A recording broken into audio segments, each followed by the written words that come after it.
welcome back to Pantheon of the Geeks. You join us for an unboxing of Necromunda Dark Uprising. Yay! This is a big box. Big box. It barely fits on the screen, and we've been sort of itching to open this since Christmas. We have. It was one of our many Christmas presents. Yes. This one was kind of from my mum. Yeah. So, thank you. So this is kind of to both of us. Because you'll be taking one of the gang and I'll be taking the other.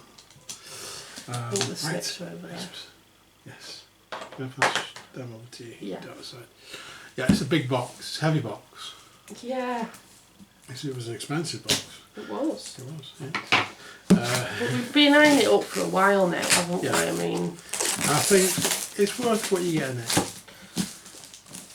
Right. But we'll not for sure when we open it. Right.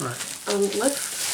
To be fair, I was going to tilt it and show the bottom side, but this lid is coming off, so I'll lift it from your side. Whee! Squeak. There we go. Okay. Oh, cool poppy things. Poppy things. That's it. Best thing in there. So we have some of these which were in the original Necromunda box sets.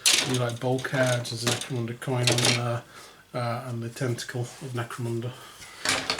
Then we have some of the pipelines and stuff like that, which are from Potg pipelines. And then we have these are the new for this box anyway. Bulkhead parts there, stuff like that. So we have this one as well. We have this one as well, the same as that. More plastic. These are the doors. We have more plastic. We have more plastic. We have more plastic. We have more plastic. We've got a lot of that sprue. Yeah. Yep. Do you think this is what makes the bulkheads up? Okay. Okay. We have these with the stairs. A couple of those. Some more bulkheads. That's looking really uncomfortable. It is. I mean, there's how many he'll be putting up there. There we go. And more bulkheads. And more bulkheads. And we finally get to some more. Yay! I was beginning to wonder if there were actually any models in there. So this is the Enforcer sprue, which is the same as the Enforcer sprue you'll have seen us put together previously if you watched our channel before on Necromunda. This is the new Enforcer sprue with the shields on. And there's two of those. We have what are these, the corpse grinder dudes? Corpse grinder cultists. Looks like it, yeah. We have two of those, three of those. We've got 3 sprues of each. And then we have an advert for other Necromunda stuff. The what next? The what next? We have a whole bunch of bases for our models. We have 2 sets of Necromunda dice, black and red. We have a deck of cards, which is, that's the campaign territory cards on the bottom there. Yeah, this is just Necromunda card deck. So all the cards will be in that, I imagine. We have various instructions. We have novels. We have templates. Yay! I've seen some templates. We have the Necromunda Dark Uprising rulebook, which is there. And then we have at the bottom, there's more. We have these are the tokens and the board, if you will. We have the Necromunda ruler. Baggies. Little baggies for the tokens. I imagine that's the Enforcer's transfer sheet. And there's a bit of orange over there that I think has come off the... Oh yeah, just a bit of orange sprue. Right, there we go. Wow. Stuff. There's a big box of stuff. Probably hence the hefty plastic tax. price tag. Right. Where to begin? Right. We've got the instructions. What do you reckon? Scenery or the corpse gang or the... You choose. I'm only here to snip. You're here to snip. Yeah. I just came here to snip and chew gum and ride a gun. Ow. So Palatine Forces, Palatine Subjugators, and Corpse Grinder Cults. Yep. Then we have the Zone Mortalis walls and columns, Zone Mortalis platforms and stairs, and the Thermic Plasma Conductors. Right. I say we start with the scenery because I'm not sure if there's a specific way you have to put the gangs together to play the scenarios in the book. Right, okay. So I think for sticking together, we will do that first. We'll do the scenery first, then we'll do the gangs afterwards. Probably the Corpse Grind ending with the Palatine and Forces because I do have some of those already. Right. So let's move the camera in. Okay guys, so we're back. So the first thing we're going to build is the columns. Turn this back. I was cheating by going ahead. We're going to build these columns. So these are all the B components from the sprues. All the ones that are like this. And it looks like it doesn't really matter which ones we use. There's B, 3, 4, 5, 6, 7, 8, 9 and 10. And they're all the same shape. With all the same fittings.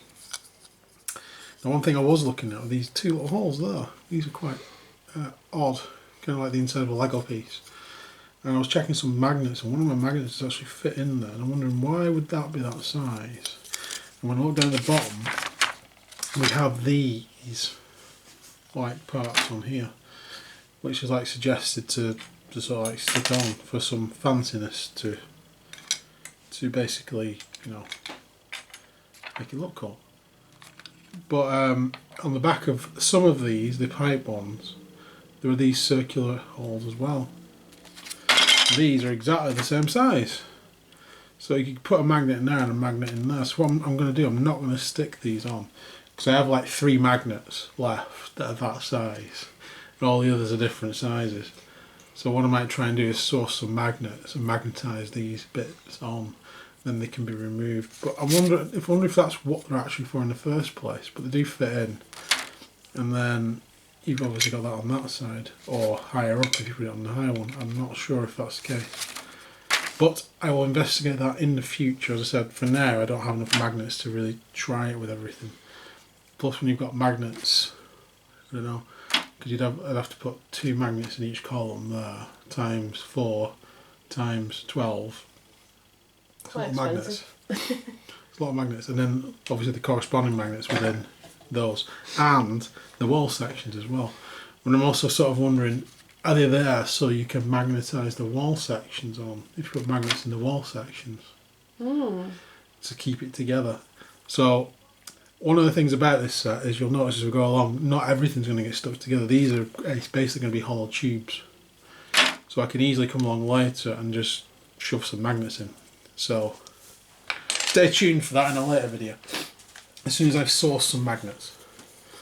But for this, for the column, there are 12 columns in the kit, I think. Worked out. We've got 6 sprues, 2 columns on each. So you get 6 of these sprues. 4 of these make a column, then you've got one of the tops or bottoms, depending on how it's built. And then you've got all these MacGuffin which go on. So there's like random MacGuffin. So, what it says, just move that out of the way. We've cut off all the other sprues apart from that one, so I can just show you that sprue. So if we get 4 of these, and I'm just going to pick the first 4 for the first one. You've already got one of them. I've already got one of them. Did I pick one of those? You pick one up, you want one of them. Ah. So it's One of those. one of those, yeah. So in theory, these will just slot into each other.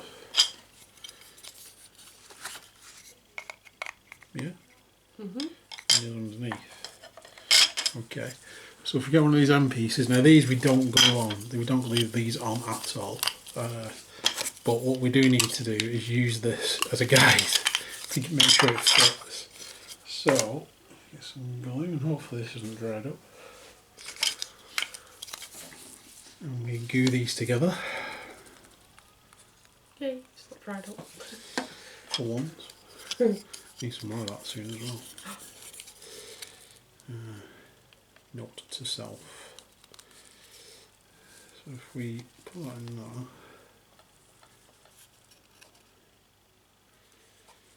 You have to be careful we don't. Normally when you're sticking bits of terrain together, it doesn't matter, you can long the glue on, but if we need gluing this bit on, we don't want to go too crazy with the glue either. If we some glue on there, and glue that on to there.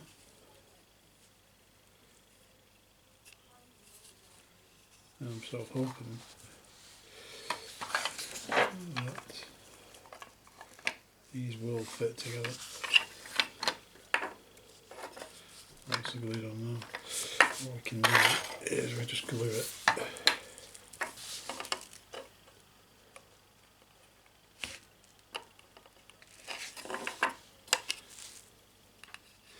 think putting the glue in the recess is just a little bit easier than putting it on the pegs. Push that together. It's pretty solid that actually, it's pretty strong. It's not really, you know, if you make like a box, it kind of wobbles when you push it together because it's got these other sides. It's kind of not wobbling. Actually, yeah, just drop that on top because it shouldn't really matter which end it is. Yeah. So that in theory sits in there and then comes out, and then you can turn it the other way. And then put another column on top of it. So that's why we don't glue those in. So you can either have it all as single columns. I imagine they'll release these on their own in the end, because this is basically Zona Mortalis. And they do look cool. And we've got some already. And there's a lot of hands. I'm convincing myself that I'll probably get some more in the future. What I would like is the plastic board sections to replace the paper one. We haven't shown yet, but we'll show that once all these are together, because that's the best time to show it, I think. But the plastic board sections went off sale very quickly. I'm not surprised. Okay. Yeah. So, basically that's what we're doing. We're building 12 of these out of random walls. I'm going to try and randomise it a little bit to just keep everything looking a bit different. When we're done, we'll come back. We should have 12 column sections with these in, but not glued. So we can always remove them. So, I'm going to, since this is just repeat and rinse, I'm going to go off camera now and do this, and I should be back with some columns. See you in a moment. Okay, so we've built the 12 columns. It's starting to look a bit like a bog cube. These are the add-on pieces, which if you wanted to add them on, you would add them on to these bits here. I think they might fit better on some sides than others. Where does this one go? No, it does, it fits on there. And then we have the control panel. There is some space there for a magnet. And then we have the various, there's 2 different vents. 2 that have this, so I could see a magnet going on. And one that's just that. You can still put a magnet on, but you'd be able to see it then, that's no problem. Because there's just the bars on there, it's not big enough really to hide one. Unless you hid it in sludge or something, you could do that. But yeah, so those are the add-ons, the optional add-ons. I'm not going to put any of them on until I know what I'm doing, and until I know that I'm going to be using magnets or not. And I can always add them on at a later date. Not sure when does that go. I need to make sure I got that one right actually. Because it does show. So it goes that way. So you've got the tap at the bottom. Oh yeah, it just fit in. I was trying to fit that into one of those holes for me. I don't know why. Yeah, it just fits on there. It's fine. Just make sure I knew what I was doing, which is unusual. Right, so next up we have the doors. So this is the sprue with the doors on. This is the G sprue.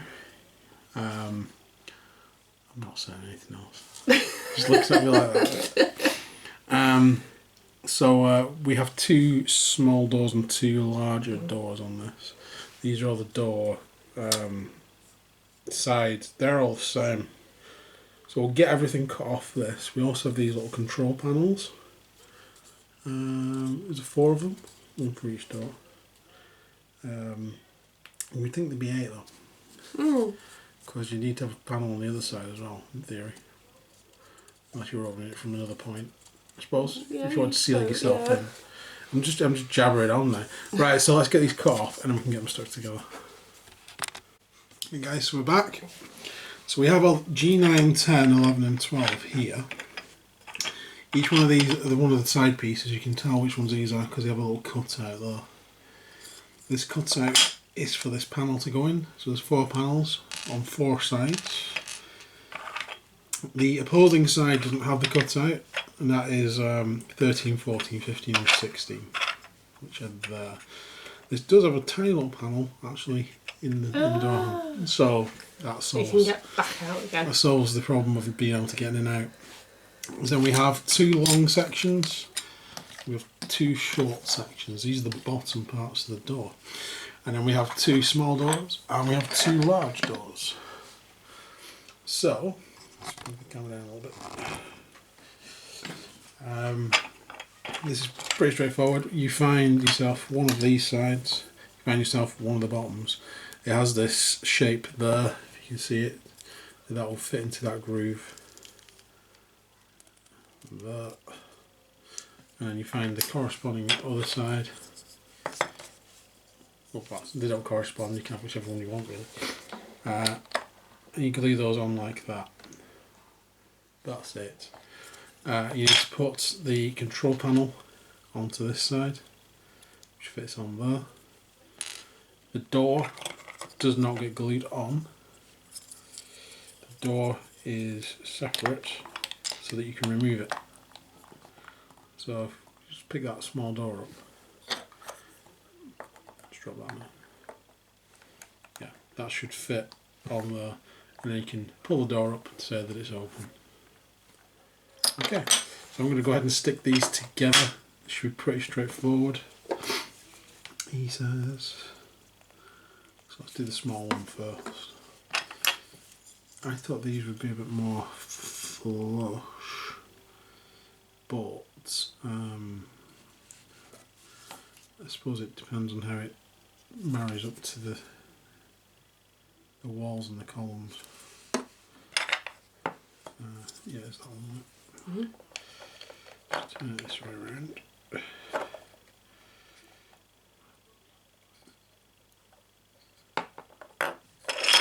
Yeah, that's what I was worried about.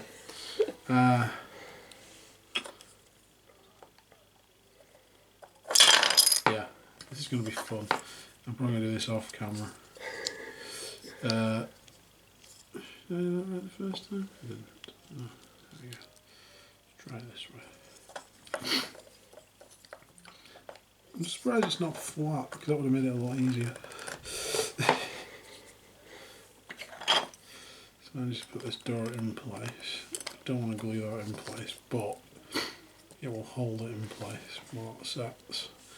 That's basically how you put them together. What I suggest is if you've got any elastic bands, make sure you don't get any glue on this whatsoever if you do it this way. If you've got any elastic bands, you can band that together now. The door will keep that from collapsing in on itself, and then eventually it will dry. So I'm going to go ahead and do that with the 4 doors. It's going to be even bigger pain with the large ones, I can tell. What's the last part? Oh yeah, sticking. Oh, should I risk doing it now? Yeah, let's do it now.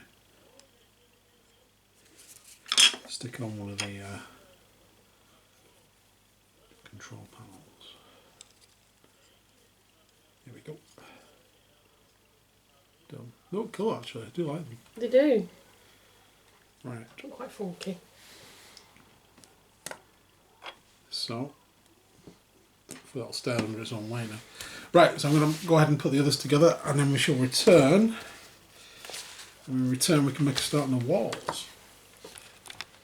Alright guys, so we're back. I've built all the doors, bit of a hack. I've actually used the columns to support the doors. They're the doors, just to keep them in place, and I put the doors in the middle to push it out. So that way there should be pressure on the outside and on the inside, keeping it in place while it dries. Yay, I hope. We shall see. So next up we have the wall sections. So these sprues, we have D, and we have C, which is there. And these are kind of split into three parts, if you will. So we have these side bits, which are the shortest pieces. They go on both sides of walls. And we have the small walls, and we have the larger walls, which are the tours. We also have these ones, which are toppers, which are the same as on the columns. Turn them over. You can see they've got these ridges that keep it together, and if you want to build them up, you need to leave these unglued. So that's again, we won't be gluing those bits on. We'll be using them like the column pieces. So for this, we need basically, if you look on this, we have 2 of those and 2 of those. Those would go together to build a single wall piece. Again, just side, front, back. Same with these, front, back, side. That's the top. There we go. And we also have these bits. These are like vents again. Again, these have got circles in there. You can even see there's like a cross in there. And there's a circle. I reckon that's big enough to put a magnet in. Maybe Games Workshop said that these are magnetic or something. I don't know. I've not seen it anywhere. I haven't been over, because I knew I had to wait to get this set. I wasn't over looking at it. I didn't want to tempt myself too much to open it. But there we go. So we'll just cut all these pieces off. They're all pretty much universal, like the columns. So any of these sides should fit on any of the wall sections. The only difference is you've got the two-sized walls and the one-sized walls. That's it. So we'll just cut everything off and tidy it up, and then I'll be back to stick it together. Okay guys, so we've got all of these off the sprues. We have all these single front and back pieces to make. I think it's 8. There's 8 toppers, so there should be 8 small walls. There should be 2 larger walls. All of these have got these circles on as well, and I'm pretty convinced they are for magnets to go in there. It probably does say this somewhere, and you're probably going, it says it on some blog somewhere that Games Workshop's done, and I've missed it. So these bits, the side pieces for all of these, some of them have them and some of them don't. It's not half and half, is it? 1, 2, no, not really. 3, 4, 5, 6, 7, 8, 9, 10, 11, 12. So 12 don't have those circles. And 12, it's not 12, is it? 2, 3, 4, 5, 6, 7, 8 do. So what I'm going to do then is, because there's 8 of the smaller wall sections, I'll put these on the wall. I'll make sure there's 1 of these each on the smaller wall sections. Although when you look at the diagram in the book, it does show 1 of these going on the longer wall sections. What do you think? You don't have to, because it's optional, isn't it? Yeah, you know what? I'm going to put 1 on each of these. 6 of these will have them. 2 of them won't. And then the idea is later on when I get magnets, I can stick them in there. And then I can magnetise probably these bits on, or some of the other bits on, and into place. I don't think that's for them actually, because they're at an angle, which suggests they go on those. These is more for the other bits we've already seen. The other bits that we cut off before, yeah. Yeah. So I'll definitely stick 1 on here, just in case one of these longer sections with something on the end later on. But basically, what we're going to get 2 of these. I'll do 1 with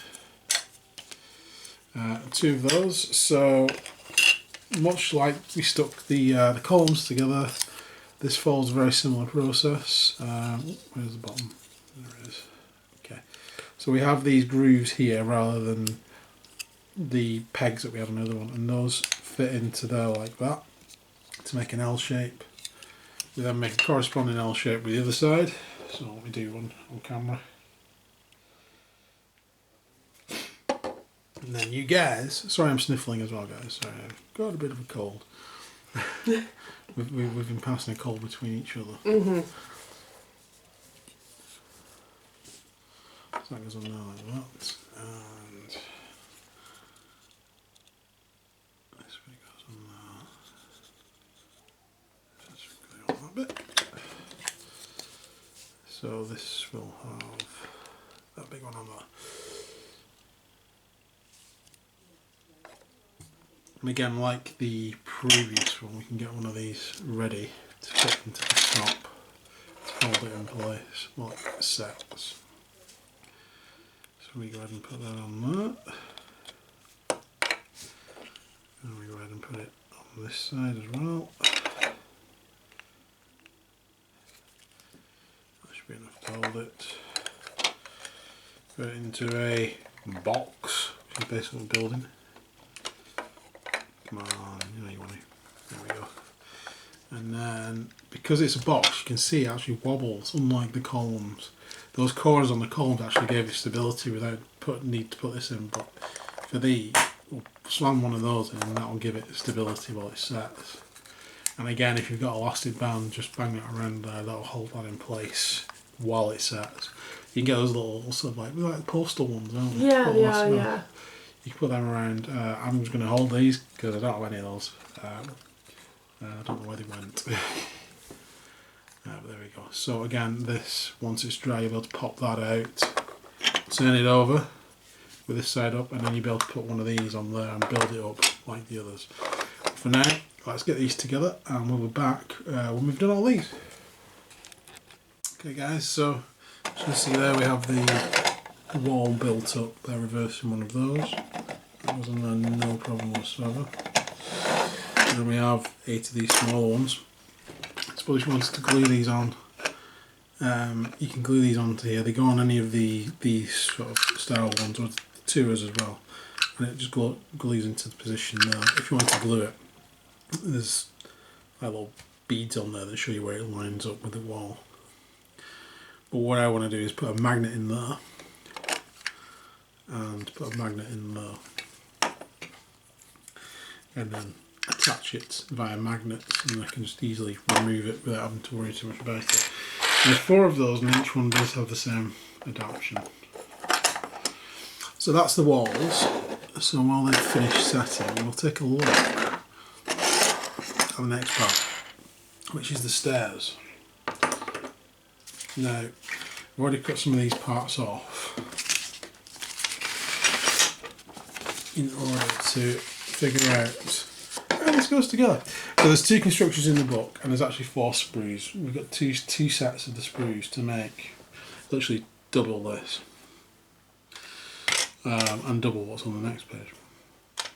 So what we start with is one of these, and we don't glue this on again because we want to keep this as a column that we can separate off. So we just move that out of the way for now.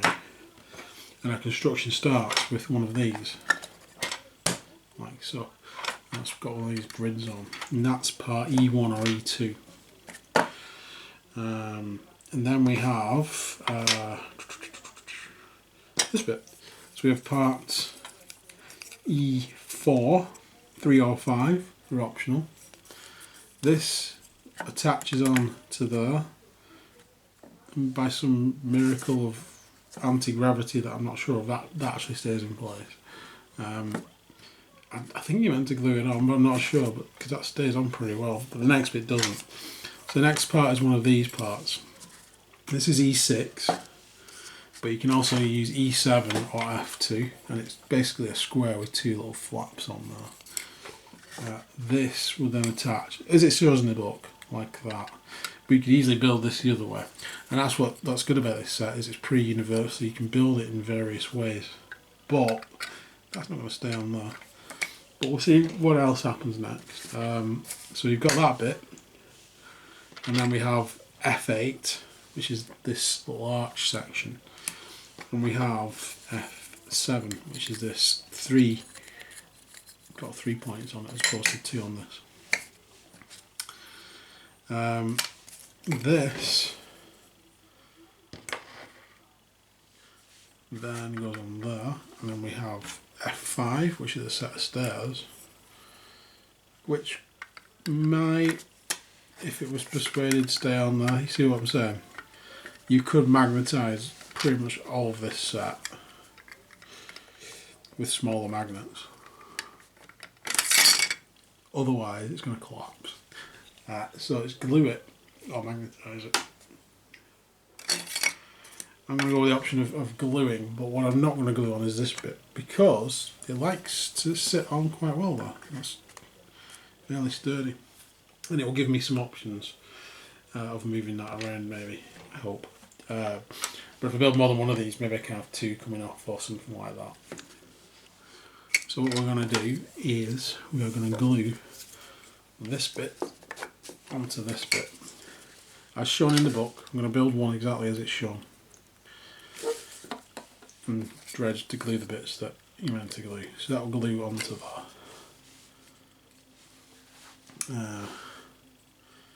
Okay. The next part is F5.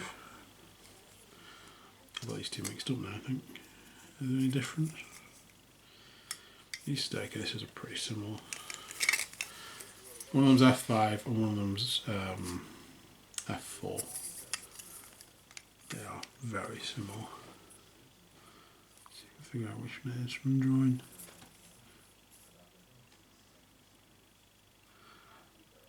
I don't think it would actually matter. They're almost identical. That is going to attach onto there, like we said. I'm going to glue this in place on this one.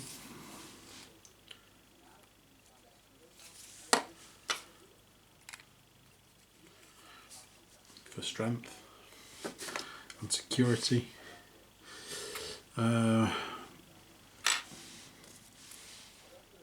This bit, which should be F8, attaches under there. There's like a V section cut out underneath there.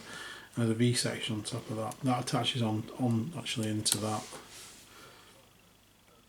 So again, you could glue this or maybe use some blue tack or something to keep it in place, and then you've got more manoeuvrability and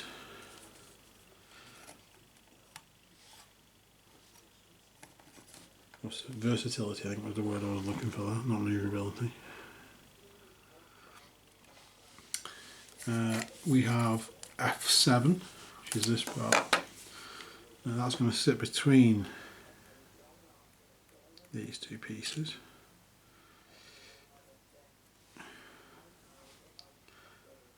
Make sure we've got plenty of glue on there. Now it's got the 3 flips on. That's going to sit. Oh man, see? But these parts will go into there, or they should go into there. And then those should sit on there. Come on, I thought you were cool.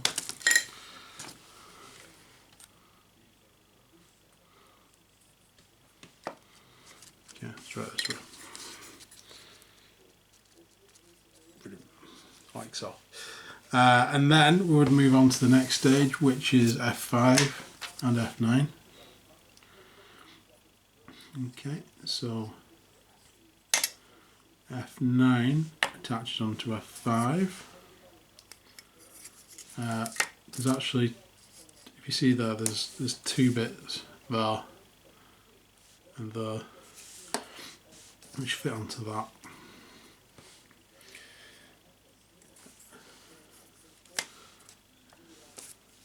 I'm not doing this with one hand because this has got really awkward. Right, so we want it to go on there like that. There we go. Damn you to hell! What we're looking for is to have those little lips pointing outwards. So it's like the opposite of what we've just done.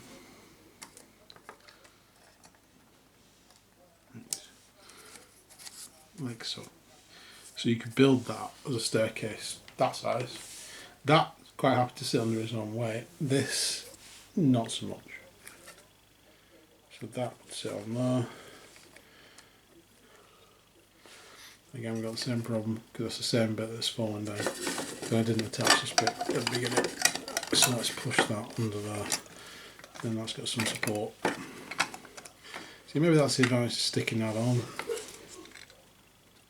But I'm trying to keep it versatile as possible.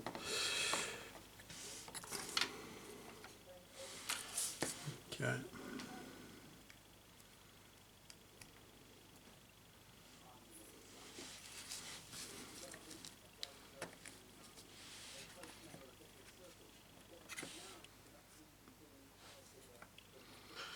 Right. So, a bit of pressure there. But that's basically the first staircase it shows. I've not glued this bottom staircase, and the reason for that is if I don't glue that bit up, then this bit will set. Will that help? That will make things worse. No, no, it's worked. Just to try and tip that up a bit. If I leave this bit off, I can then put it coming out in any direction from the main bit. So everyone cross your fingers, I'm going to leave that to set, and then I'll be back and we can put these other accoutrements on this bit. Hey guys, so this is kind of set, so you can see I can move that out there now, and I can put it on that side if I wanted to. Easy, like so. So that's why I've left that bit separate.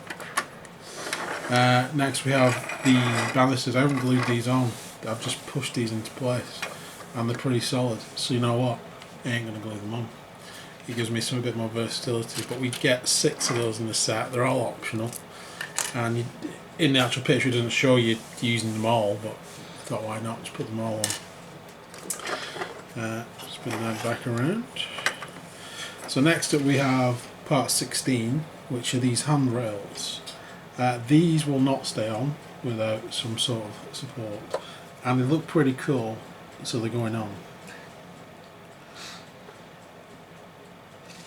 So put some glue on there, and then swizzle that around.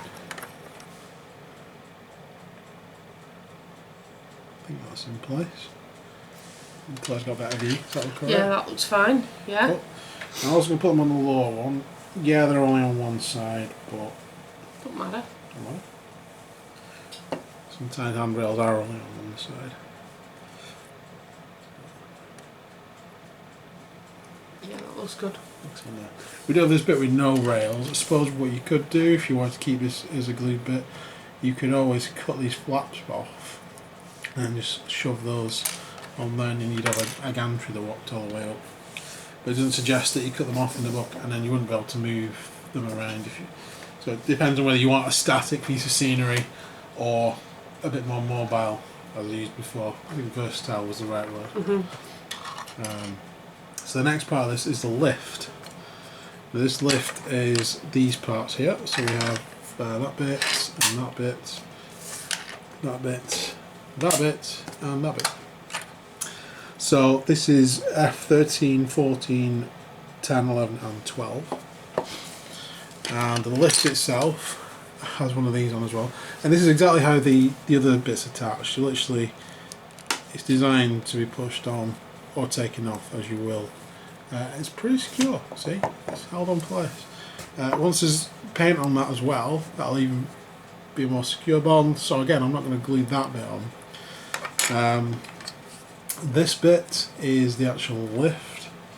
So you have this top part with the 2 prongs and the bottom part which doesn't have any prongs. I think the other important thing about that is if you have 2 of these, which we're actually doing in this set, I think you can combine them together. So you can make a longer lift. Ooh. Which is interesting because the top of the lift then has this bit, which goes on there, and the bottom of the lift has that bit. Those 2 parts do need to be glued in place unless you're really good with magnets. So if you want a longer lift, bear that in mind when you're putting this together. I'm going to build this as it shows on the actual book. So I'm going to glue these bits on like so, and then I'm going to glue these bits on. It's the only part it doesn't show you gluing. There we go. Missed that entirely. There we go.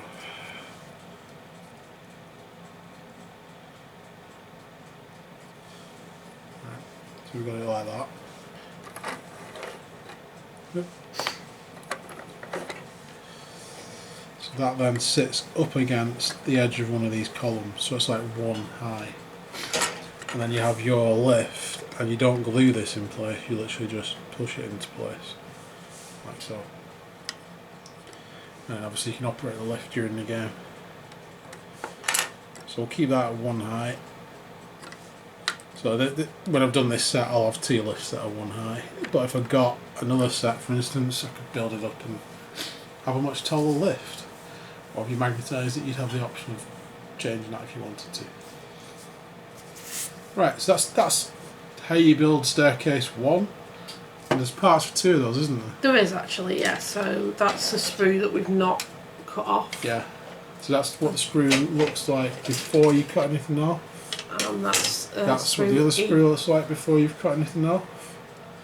And we've got left all this MacGuffin. So what we're going to do now is do construction 2. I think there's not enough stairs really to build more, because we have a straight staircase on this one. So let me show you the book. So on this one we have this, which is a piece on its own. And then we have these corner pieces, same as before. And then we have the staircase pieces, 3 and 4, building up into a straight staircase. And then again we have the same optional extras, and we've even got a ladder on this one. And then we've got the F6 as well. So that's it. So I will build the other one like it is in the book.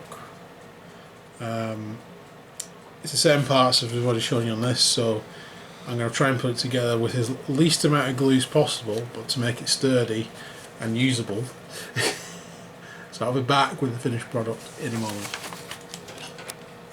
Okay, so basically all I've done with this staircase, which is different from the book, is put this little section in here. What it tells you to do on this bit is glue the staircase directly onto there. But I haven't. I have built the same as this one, put the other archway in, and then this bit actually fits into here better than it did on the other staircase. Maybe I put one of them the wrong way around on there, I don't know what I did.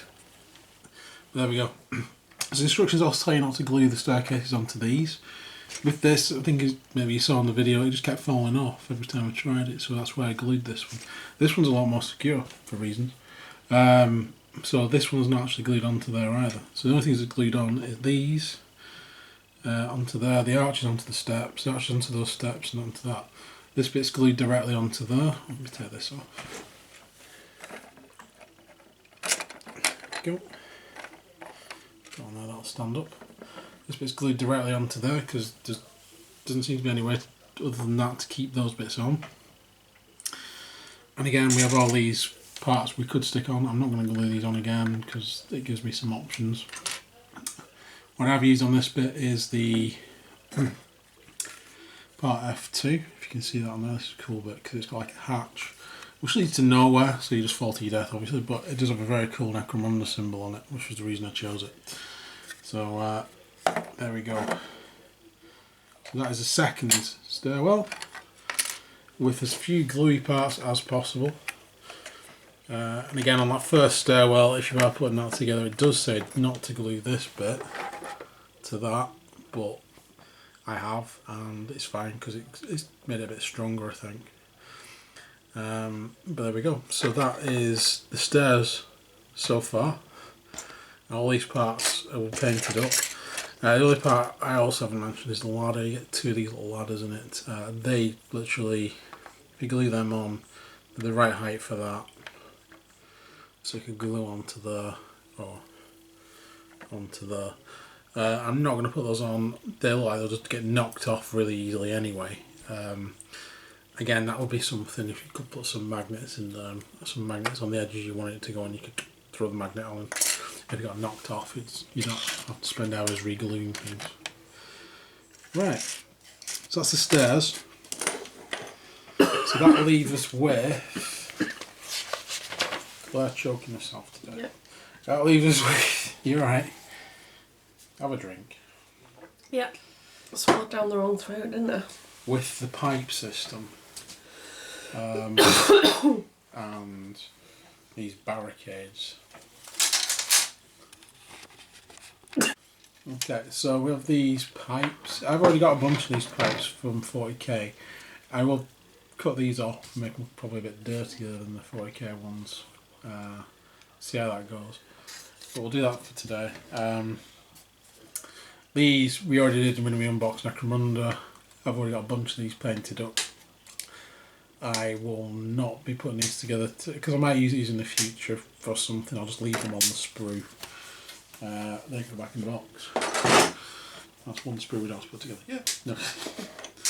But this scenery is awesome. To be honest, getting all this in the box, I didn't like the price of the box when I saw it,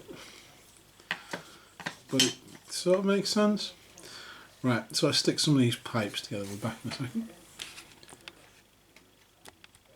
Okay, so the pipes, I've not glued them yet. If you've not seen these before, they literally just stick together. This is 1 and 2 in the book. In the manual shows that. These just drop it and wreck everything, why don't you? These go together either that way around or that way around. I'll put them this way around. I'll just put some glue on there. These are really straightforward.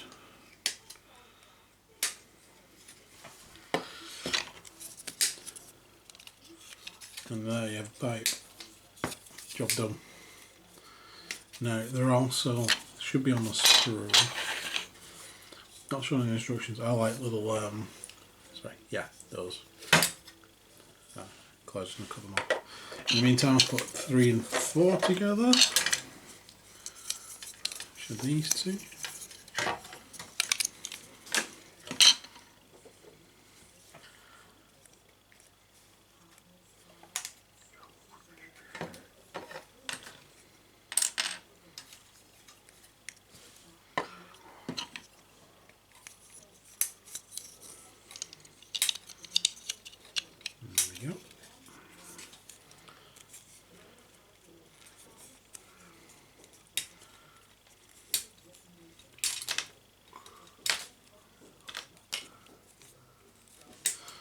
Is that 5 and 6? Yes.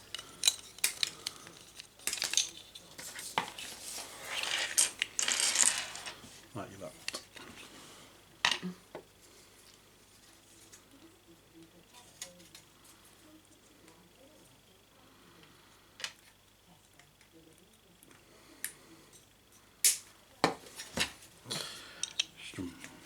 There we go.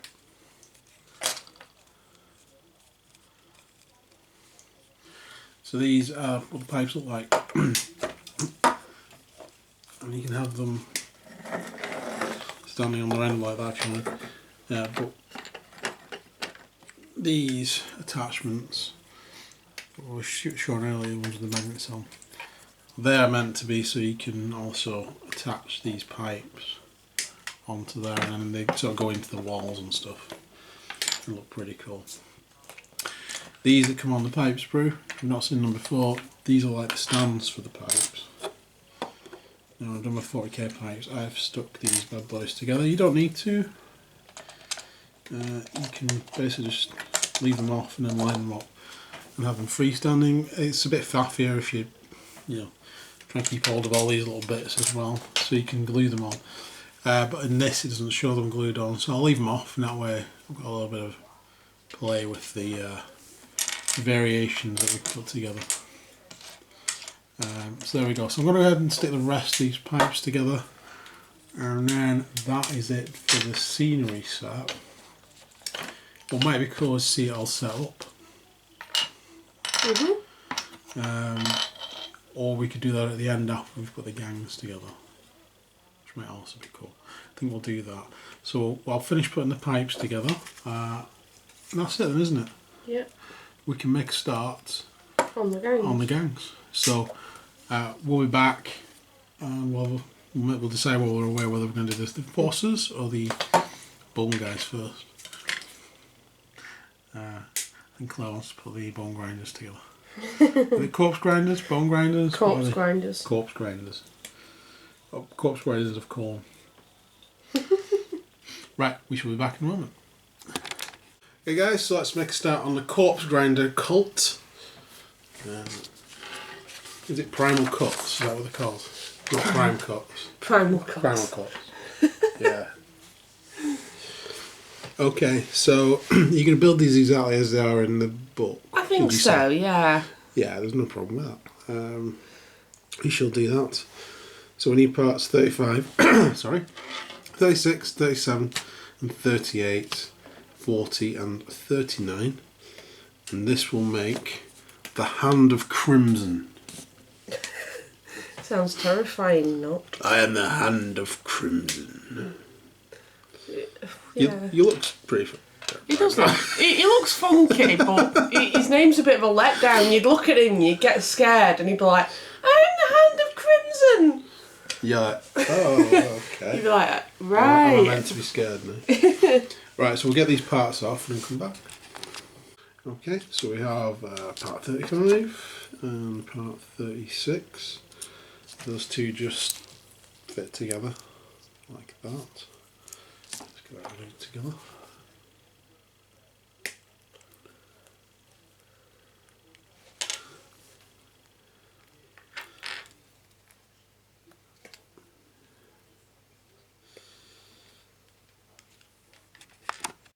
Okay, now I've unblocked my nozzle. Beg your pardon? We shall stick this together. It's a common problem. Is it? Yeah. Oh. There we go. And then we have the arms. Better not lean on my knife, it's probably not going to help. No, that wouldn't be good. So we just have these areas here.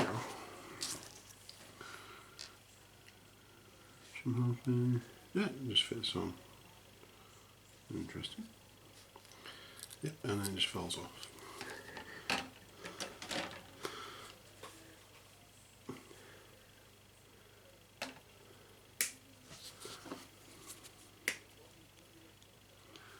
Obviously you guys might want to spend a bit longer letting this dry between putting different appendages on to make sure it's in place. There we go. I do like them though, you know. They are cool. They are actually. So we have these horns and we have face, which is 40 and 39. The axes are like little versions of Go Father and Go Child. Yeah, yeah. They're like the basic version. Yeah. That starter set. Starter set. Yeah. Yeah. So he's going to be running around going, I want to be like Angram. Yeah. That's his voice now, because it just... I am Angry Ron. There we go. So that is the Hand of Crimson. Which is a silly name. It is. It looks so fearsome, and it's like, oh, what's your name? Hand of Crimson. Hand of Crimson. Many days. They went everywhere then. They did, It wasn't yeah. really expensive. I assume these guys are getting the 32mm bases. Probably, because they do have quite wide stances. The stance that they've got. It doesn't say on the instructions, but and all the enforcers all are on those bases. Right. And if they've included any bases for the scenery, you know, the consoles, I think they're Oh, the right. small ones as well. Ah. Because we didn't stick. Because I've already got 2 sets of those from the original Necromunda. So I don't need to, and they're all painted. So unless there we go, get on there. Sweet. Oh, it's fallen off. This is what I'm on about, spending more time waiting for things to dry and not getting carried away. So all that blood has been there. Yeah.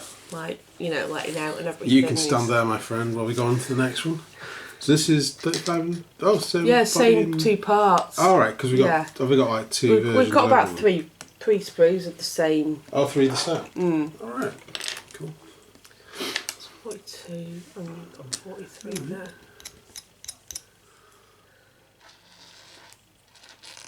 So this guy. It's the same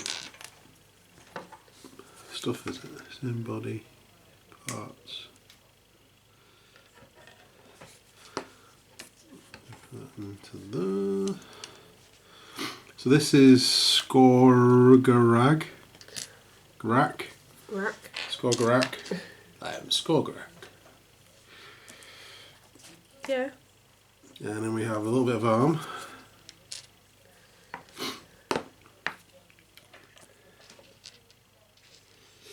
To go on that. And then we have the head, which is like a cowl over a face.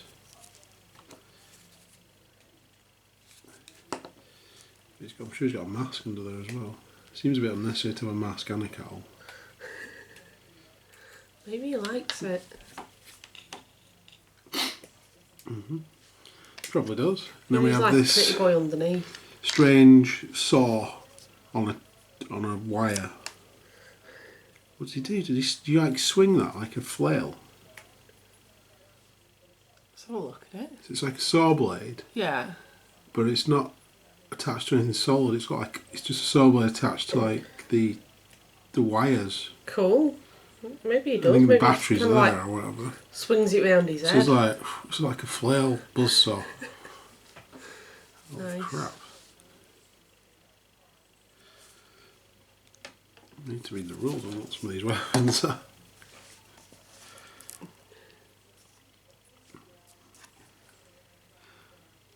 I did have a quick look at the rule book between filming sections of this. And the rule book's quite interesting. It is basically the rules for Necromunda, as you'd expect. We'll go through it. Probably after we've done the models and stuff, we'll have a look at the cards in the book. But it's basically the rules for Necromunda.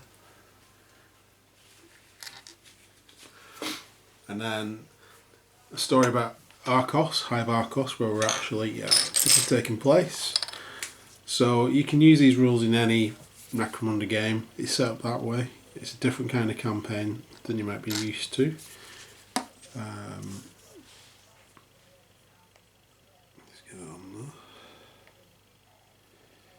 Come on, you know you want to. Oh, come on. Oh, come on, well on. Here we go. So it's set in Hive Arcos, the one that fell to Chaos and became a Grave Hive. So spoilers there, but we already knew that. But it gives you like this campaign you can run just based on like damnation, basically. So 3 weeks of the campaign is pretty standard stuff as the insurrection takes place. With the exception that there's no trading post, but it does say if you want to, you can add that in from the other supplements.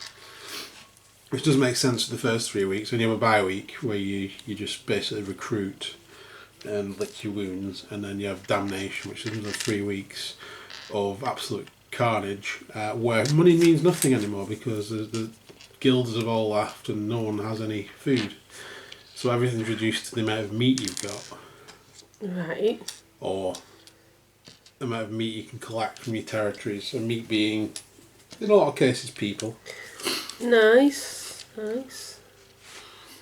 So there is The Hand of Crimson. These two mini gore weapons. And then we have Buzzsaw Red or Skogarak. Same body, different weapon and head, basically. So these, that's body one, those are the two options. And body two, we've got two options again. So what do we have here? Got 2 and 3. 17. Yeah. 9. 9. 6. 6. 22. 22. Two same parts. Yeah. And 10. 10, which is the head. I've got that dude as well. So that's, again, that's the same body. Yeah. Parts. So 2 and 3. Different chest piece this time, that's 15. Yeah. This time we've got 8 and 4. We've got 20 and 21. And the head is 12. 12. Okay, so shall stick the leg onto the body.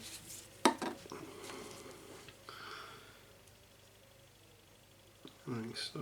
And these are the same parts, aren't they? They are, yeah. I'm going to have to buy myself a little bit of drying time. I'm actually going to repeat that on this one. Which is always a good idea if you've got like multiple models you're sticking together. Is to do a bit of time on them all. And then it gives you a little bit of extra cheeky drying time. So I'll put the chest on this guy.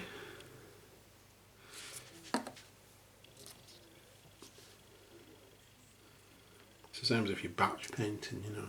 You sort of turn it into like a mechanical process. You do the same colours on all the models.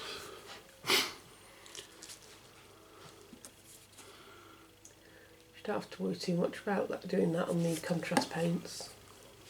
Yeah, I really like the contrast paints. The more I use them, the more uses I find for them. Okay. Right. So let's just stick the arms onto our first guy. What's his name? This first guy, by the way. Is that Ayok Moore? What? Ayok Moore. Ayok Moore. Yeah. And the guy at the bottom, he's called the Weeping Edge. Okay. Crybaby. I'm the Weeping Edge. Where did this go? Try to sort of like feel to where that fits in. Doesn't feel right. It must be like, it's really hard to tell where that's meant to go, because that feels right but doesn't look anything like the angle that it's at on the, but that feels right, so that's going on there. This one should go on here, I think.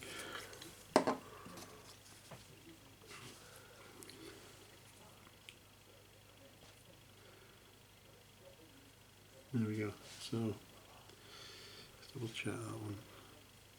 It's wanting to fall off now.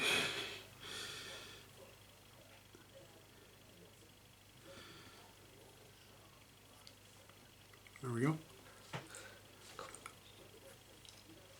So we'll let those arms dry when we sort these ones out.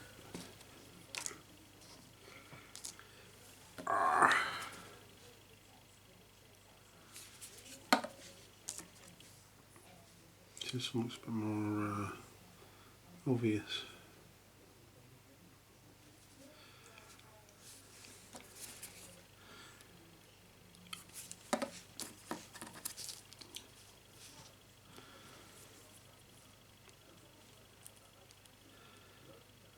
And onto that.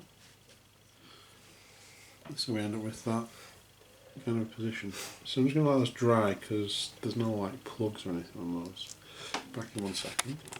Okay guys, so turn to Aoki Moore, whatever his name is. We have these parts, which put 2 the same, 22, which is just a bunch of skulls.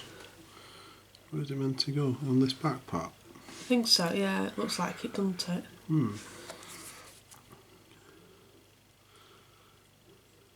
It is on there, isn't it? Yeah.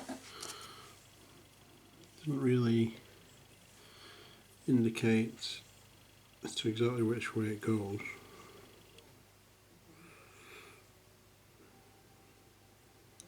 Yeah, exactly. Okay.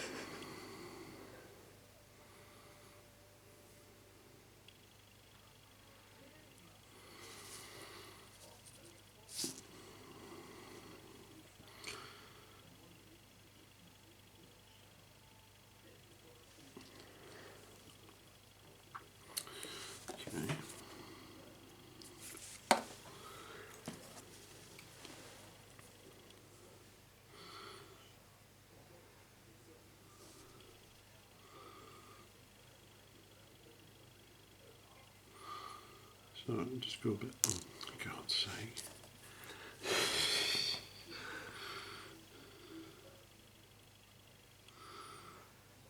For the sake of corn, stay on. You see an article in White Dwarf about how you pronounce things? Yes. Yeah. I find that quite interesting, actually. Yeah, I saw that. I was... For years, people have been telling me I've pronounced Tzinch wrong. Right. It amused me because I've actually been pronouncing Tzinch right. Because it's like stitch, so you do pronounce the T. Bizarre. And corn is corn, as in... I've always said. Oh, people try and pronounce the H. Corn. Just corn. Corn. As in corn dog. As in corn dog. So I'll stick the head on. Well, what was that one that we got? Those pictures that we got. Cone. Cone, yeah. It is actually spelt wrong. It is. It was spelt wrong. And Cone, the blood god of Cone. Cone, yeah. Yeah, that's hilarious. Yeah. Just imagine the god of cones, like traffic cones. Wanted to come a bit like demonic traffic cones and people with traffic cones on their heads and stuff. Yeah. Cultists with traffic cones. The god of cone. There we go. So this is Iokumo pork, whatever it is. Iokumo. Let's get a different base. There's not many different bases actually. It's, right, Bob, get on here. Did we get that from Games Workshop in Southport? We did. Before it closed. When there was a Games Workshop in Southport. Yeah. Unfortunately it's gone. Sad. It is sad.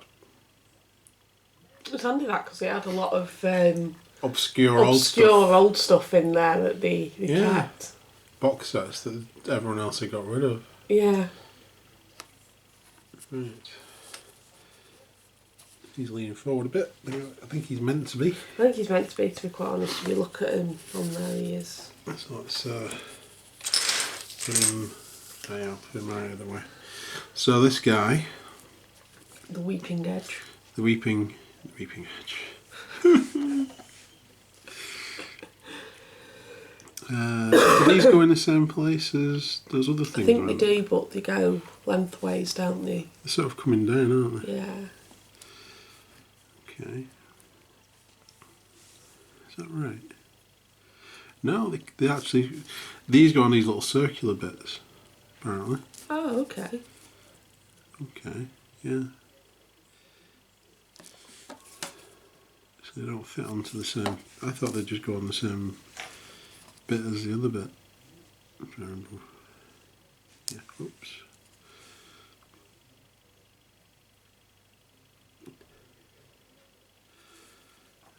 But they don't. There's these little circular pieces there that these go on to. And they go around it because they're different chest piece as well, so it fits in.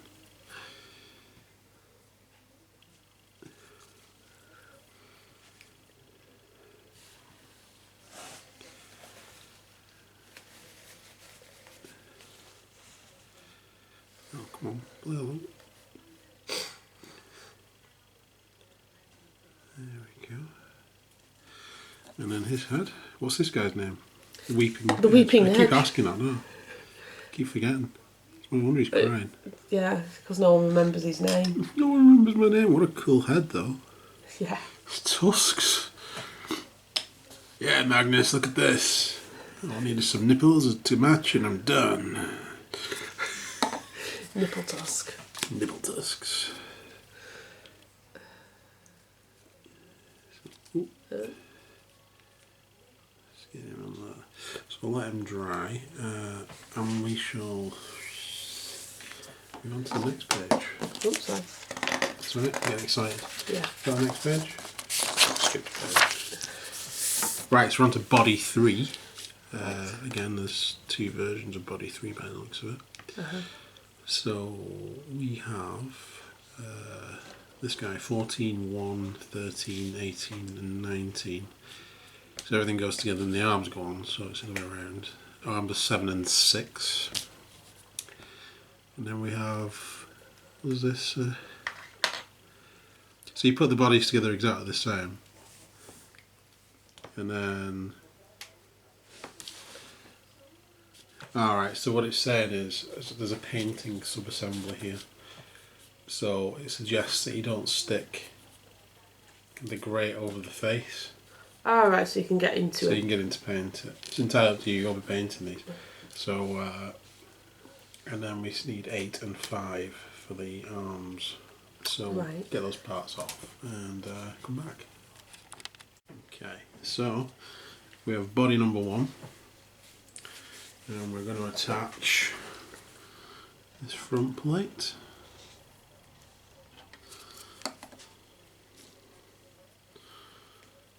Onto that.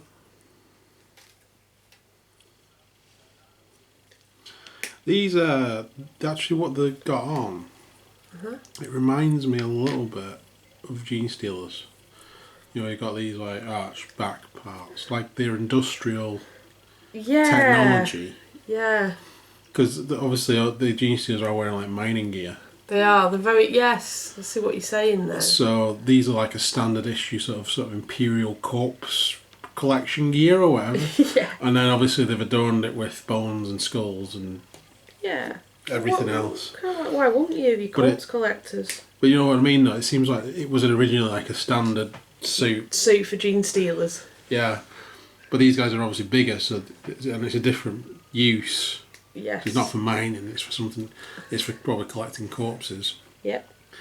And they've just mutated it and it's bigger. I don't know. It looks cool. Give them that, they do look cool.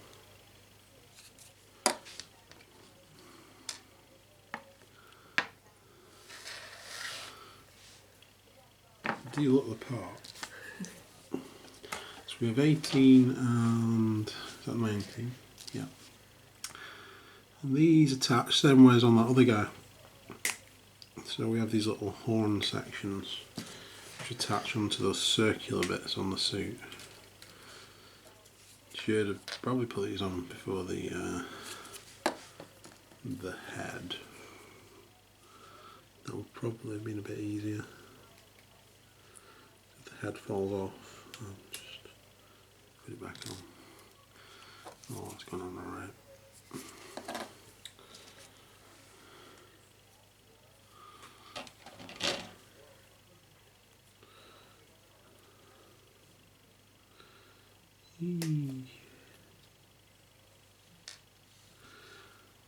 Okay. Fiddly.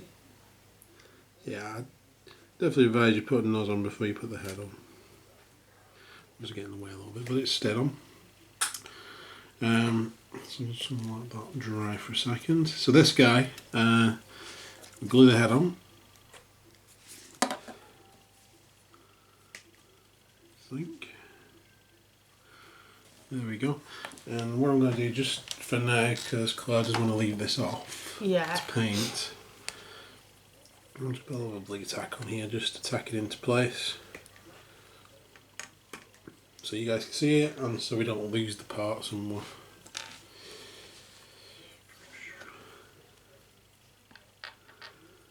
There we go. Yeah, I can see why you would definitely need to think about whether you wanted to paint that head properly or not before you stuck that. Okay, so we're on to arms now.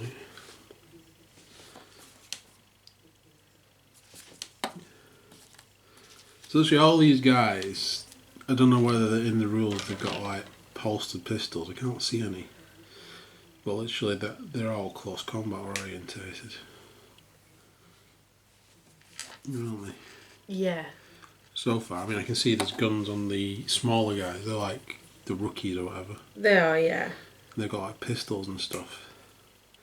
Like the babies. So I can already see how this is going to go down. You've got one side which is just close combat monsters. And then the other side is pretty standardised, but quite a good array of like, because they're enforcers, quite a good array of ranged weapons.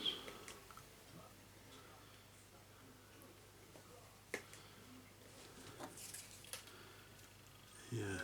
There's one mission in the book I did have a read of. It was like harvest, meat harvest. Okay. The objective is basically there's a bunch of citizens on the map, on the board. Yeah. And the defender, which I imagine will be the. Is there another crap on that? The defender, which will be the enforcers, is trying to shepherd these people off the board. Okay. They get like 2 victory points for every one they shepherd off. Whereas the attacker, which is probably going to be these guys, Yeah. is trying to capture these people to grind them into meat. Lovely. So to do that, you've got to attack them in close combat. Yeah. You just roll. You don't actually, because of citizens, you just roll dice. I think it's on 3+. That you've ground them into meat. On I don't know, 1 or 2, I think they run away. But there's no actual risk in them attacking you back. Just the enforcers probably shooting you. There we go. So get these guys on some bases. Different one. A lot of those ones. Yeah, let's use that one. Okay. I really like these models actually. They're quite nice. They're, you see who the heavies are, and then obviously you've got these dudes that are coming up next that are just, like you say, rookies. So what are these guys' names? We've got the top one is Gridlock. Assuming that's a D. Gridlock. Grewlock. I think it said Gridlock at first. That's a great name. I love that name. Gridlock. It's like also like a Transformers name or something. No, Girdlock. Okay. I can't read it from this side. Coragor. Curried Yeah. So Curried Beastman. He's just found a So that's Gridlock. I don't know whether these are the names, just guttural noises they make. Yeah, people can't really tell what they're saying, so they just write it down. I think he said that's what his name was. This one's Curried Gore. Yeah. I suppose it's just like curried goat, really. Well, yeah. Put your chicken tikka masala over himself and then just called himself Curried Gore. For the curry god. And then he realised it was chicken that he'd got on him and not actually human. Yeah, that's why he was turned into a curry spawn. For failing. Right, so we have these guys, are they all the same body? Two of them are the same body. So 2 of those and 2 of these? Yeah, so those 2 are the same body and those 2 are the same body, so you've got 23. Again, I'm assuming these are the smaller bases. I'm not sure though, because we've still got some large bases. We've still got 8 large bases, 9 large bases. It's like a random amount of bases. 27.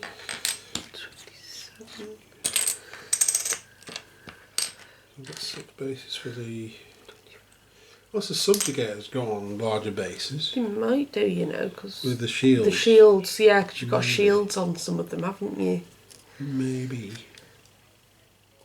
I mean, I'm happy if you want to just leave them off the bases until we find out what's going on. Yeah, well, I don't want to use the I'll bases. tell you what, I'll just have a quick look on the pictures, so that should actually answer the question. I'll be back in 1 second. Okay, so from the box, these guys are on the small bases. So we have what, part 23? Yeah, 23 and 24 is the tabard. Tabard.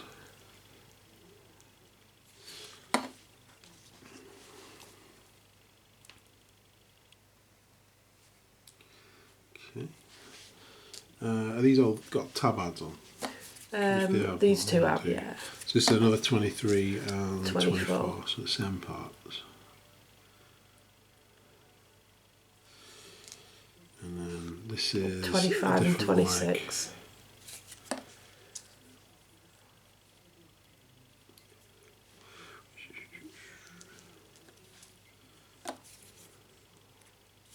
So we'll get all those parts on.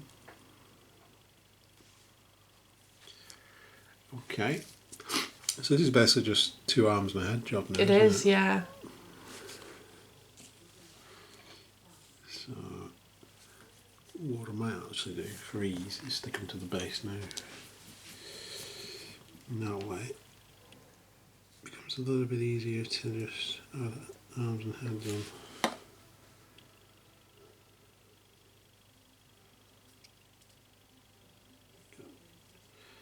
You know you want to stand there. You really do, honest. Be fun. It's more fun than being consigned to the trash. If you don't stand there.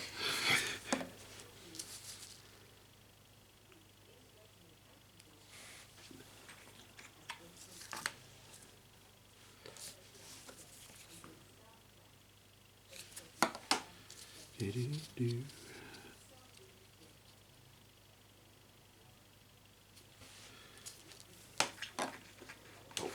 Can't pick that up. Okay, so get these in place, and then I'm going to let these dry properly onto these bases. So it makes it a bit less like they're going to fall apart, so we'll be back in a second.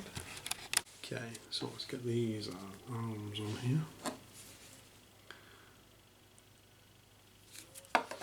So we have part 29, which is this weird looking sword. Looks nasty, that. It's like a saw almost. A saw sword. Yeah.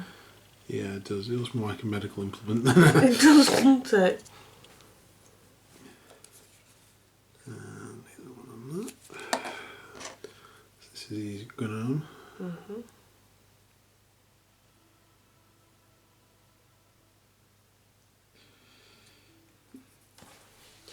This guy's called Yesk. Yesk. Yesk. Yesk. Yesk. Yeah. And there's 2 dudes called the same.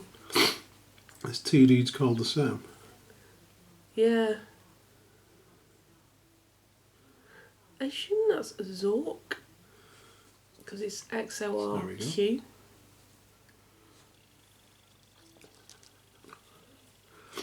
Mrs. Zork. Zork, yeah. And then there's another Zork. So I assume the brothers and... With really unoriginal parents. Yeah, the mum and dad couldn't be bothered calling the twin anything else, you know. Oh, what do we call the other one? I don't know, I'll just call him Zork. Yeah, but we've already called one Zork.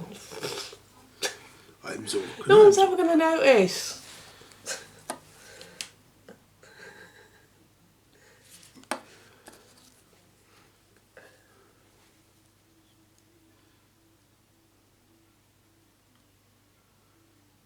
Here we go.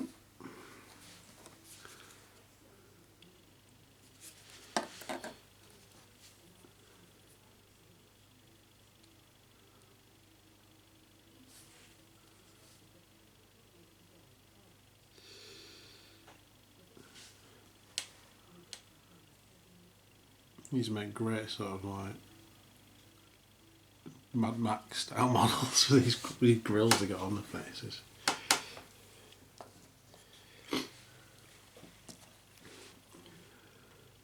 call one of them Joe. Joe. Let's take off that.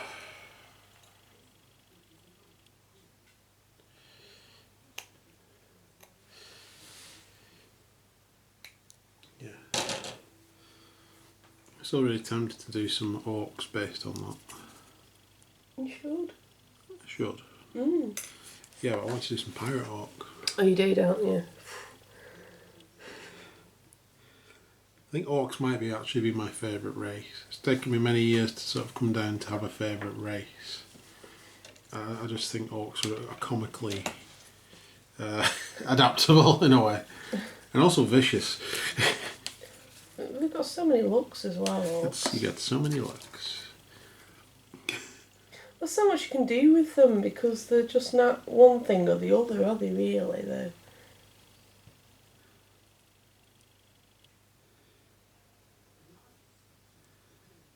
Yeah.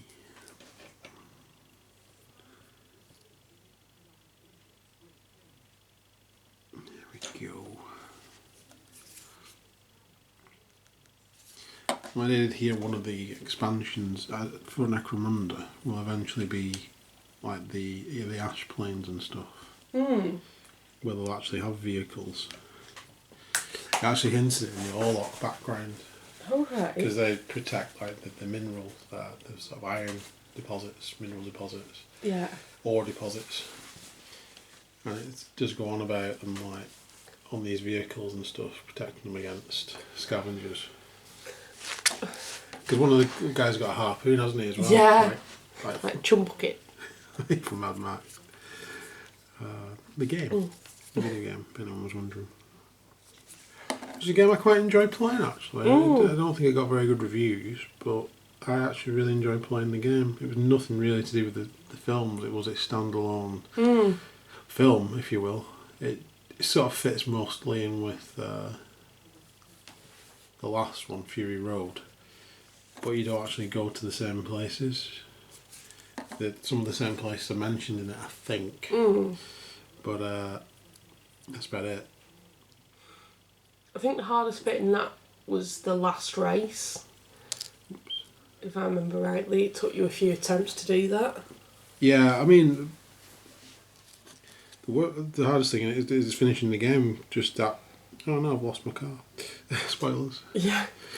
And then you get your car back, it's like, spoilers.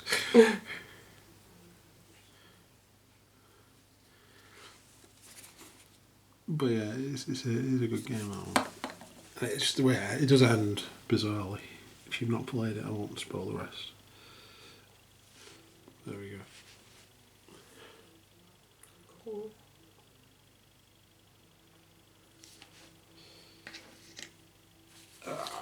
Right. Okay, so what's this? Oh, these are So like possible builds. So these are just optional ones. Yeah.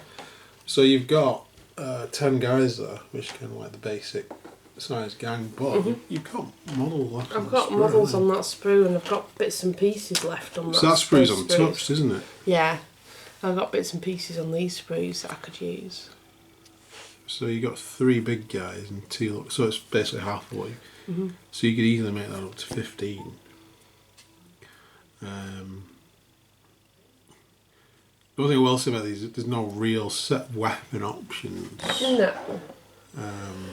You've got slicey chain things and pistols. And that's it, those are your weapons. Apart from this thing, whatever this buzzsaw thing is. Yeah, that looks You got a awesome. couple of those left on the screen. Yeah. So, I like your head options as well. So there's 4 more of those like small head options on there. Those will just be different. We've used those on different versions, haven't we? Oh, there's another one hidden there. So you got like two like rookies or whatever they're meant to be, Jews, whatever their version of Jews is, recruits, and then like 3 other guys. So as the campaign goes on, you might want to I might build want those. to build those, yeah. So Yeah. those can go That might be back worth in the leaving box. that on its sprue. And the rest, I don't know, you could either clip off or it's up to you. I'll leave on the sprue for now. Okay.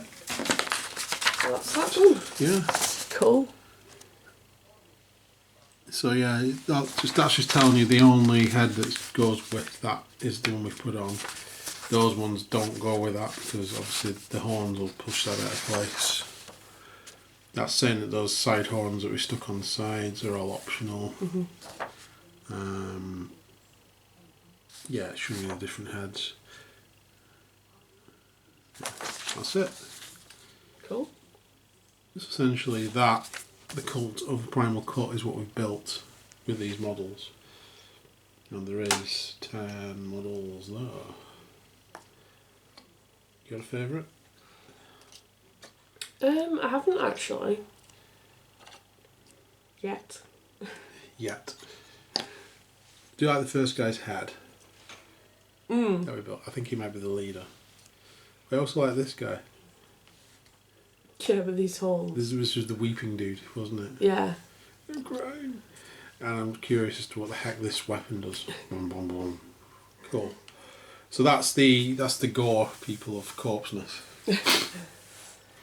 Cool. Right. Now we'll move on to the Palatine Subjugator Patrol. Okay, so we'll do the Subjugators. You do get, as I probably saw at the beginning, you do get a sprue for the Palatine Force Patrol. That is the sprue there. You got 1, 2, 3, 4, 5, 6 bodies on there by the looks of it. I think when we got 2 of these in the box, didn't we? I think you might have done actually. Yeah, because I got 2 of those. So we only get 1 of these in this box, which is fine. I'm not actually going to put these together in this video because we've got a video sticking the Palatines together, and these guys are all finished and painted as well. So there we go. If you guys are interested.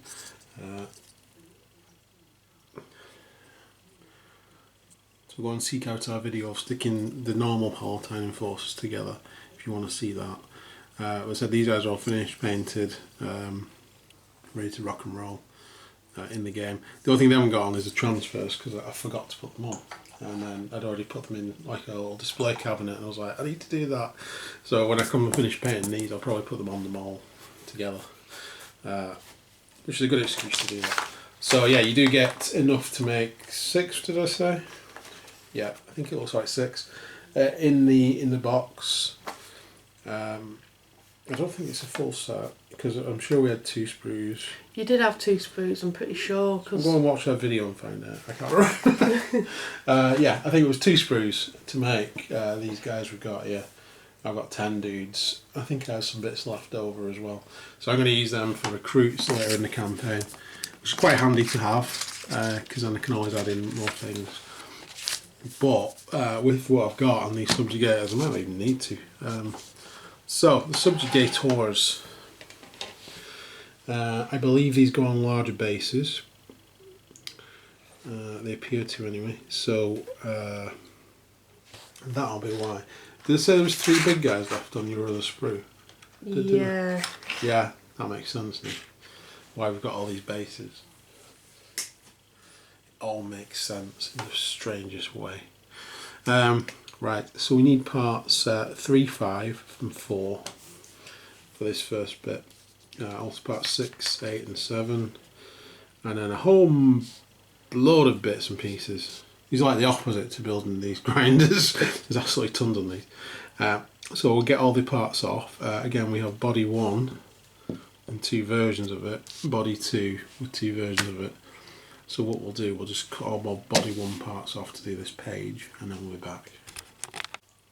Okay guys, so we've got 2 body 1s. So we've got part 5 and we've got part 4.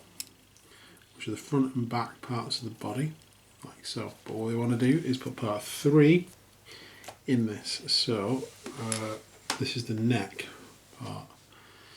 So that needs to go in there. So what we're going to do, we'll glue that in to there. And put some glue on there. We can do it all, hopefully as one action. On that, and then onto the front, like so. So I'm going to repeat that with this body.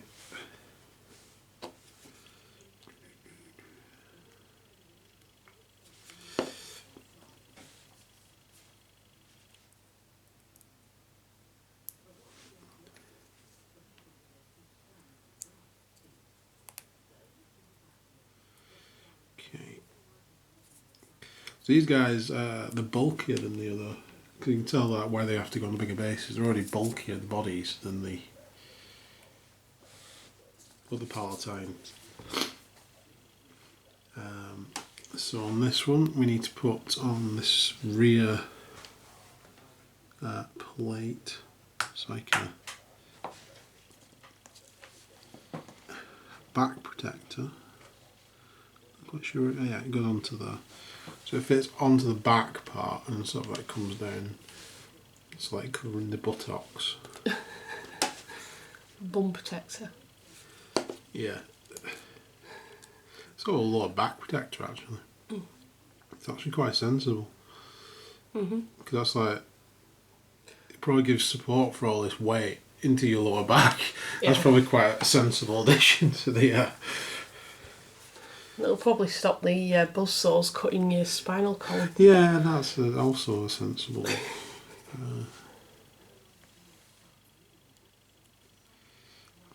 That. Next up we have the legs, which is 7 and 8. That's on that. Which one's that? That side. That side. Like so.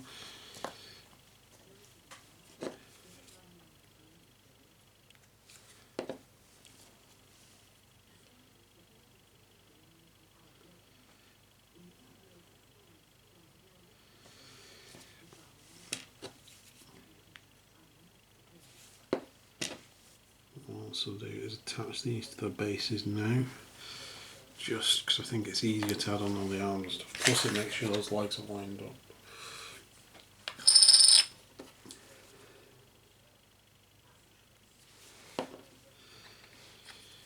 Okay, which way do we run this? So that's... Oh, you muppet. Stay on though.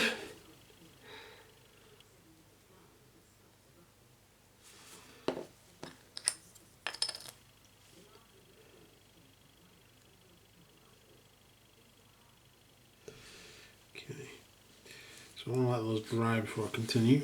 So next up we're going to be building Captain Pollux and Subjugator 0791. Okay. I will name them. I don't like them having like freaking Stormtrooper references.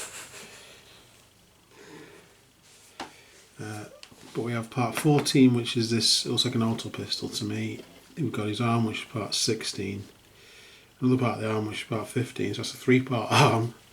And then on the other side, slightly easier, we have 9 for the arm, and we have 12 for the shield. We've also got these little packages to put on, like ammo pouches. We have 47 and 48. You have his head, which is 43, and we have this like grenade, which is 50. On the other guy we have a 2-part head. I'll actually stick that together now while everything else is drying, which is 1 and 2. 2-part heads. Why? Yeah, they're right.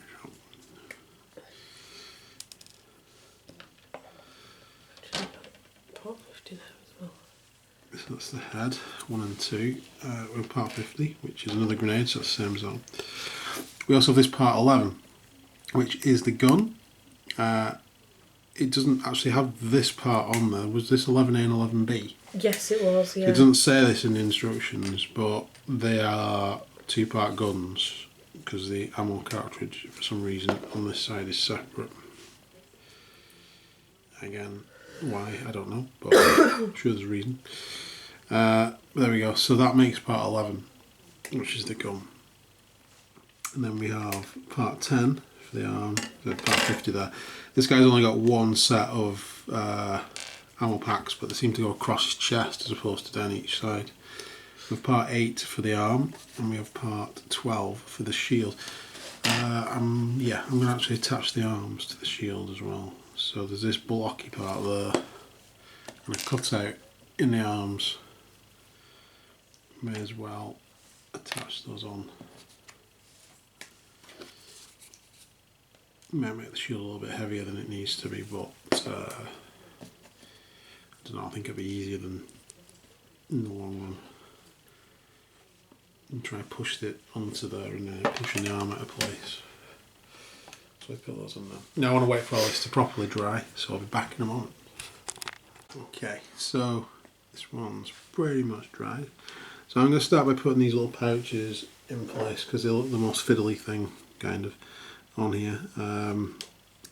They attach there and there. Don't want to put too much glue on there. I suppose these are optional. I suppose you don't have to attach these on. They don't intrinsically do anything for the model. They're just sort of like to build it up even further to make him look really bulky. But we will put them on. I'll also take the opportunity to put on the head here as well. Put it into place. Make sure it's right. So there we go. So I'm going to do the same with this one. I'll put on the pouches here.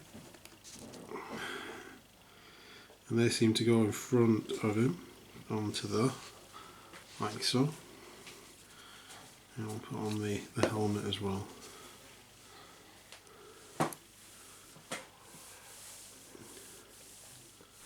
There we go.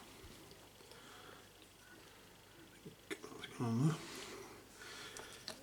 Right, so with those on, I'm actually going to stick might stick the grenade on as well, because that looks like a fiddly piece. That's sort of attached onto the belt area.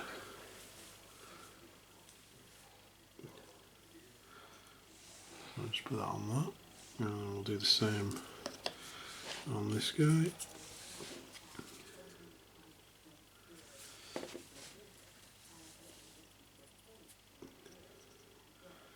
I imagine these are like magnetised onto them or something, so I can just throw them. Next up we will put the arm together. This is the 3-part arm. So starting with part 15.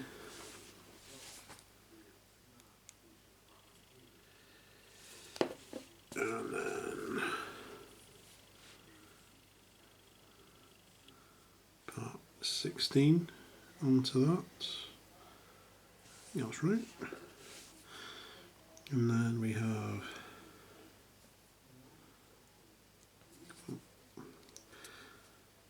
need a little bit of glue, please. Thank you. We have part 14, which is just the hand. Should just fit into there.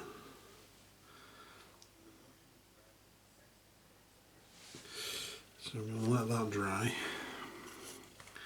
In the meantime, I'm also going to stick on his arm.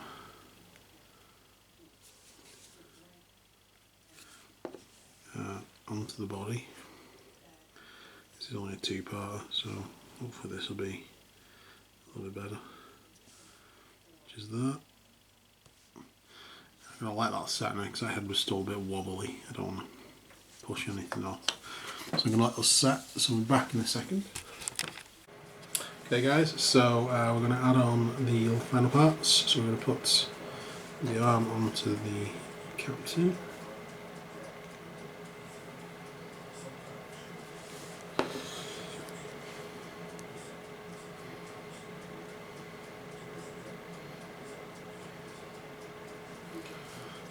And then we're going to put his shield on the other side.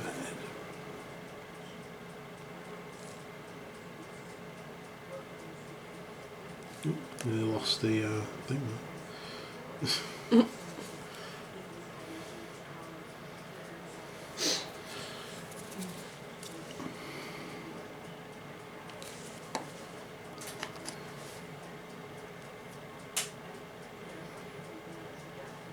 go on there, and that's him done. And we're going to add on the arm for this guy.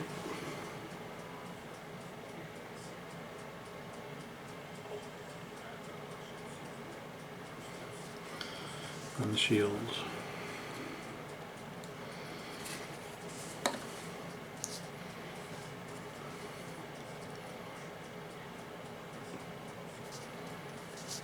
There we go. That's him done as well. 791.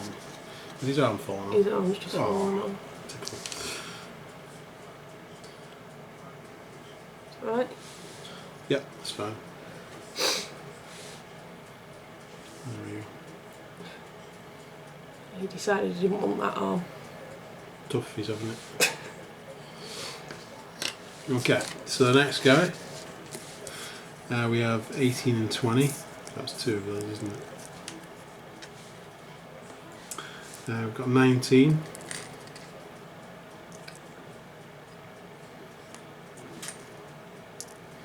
Then we've got the back plate, which is 21.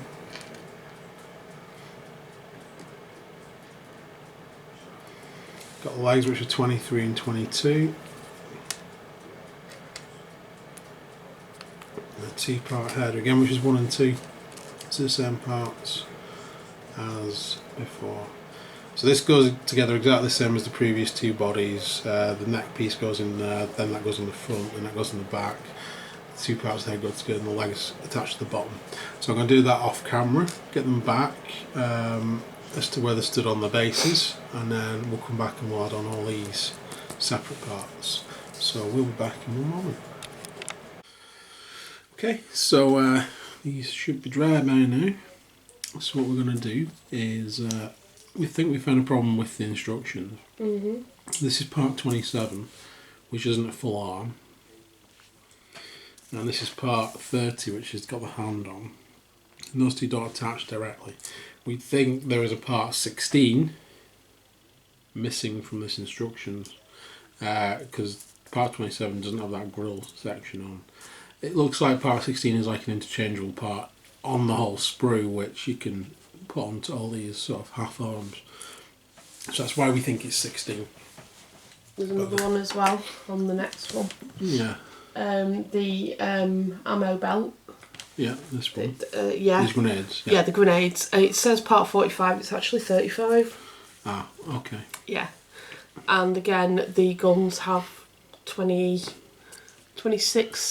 and 26B. The same with 30. That has 30A and 30B because there's like a little cut out again. And again, this part on this whatever the hell this is, this hammer thing for taking out doors. Yeah. It has a gun attached to it. I don't know if it's a grenade launcher or a gun, but again, that's got another part on it as well, which is also not labelled. So we'll start by gluing that on there.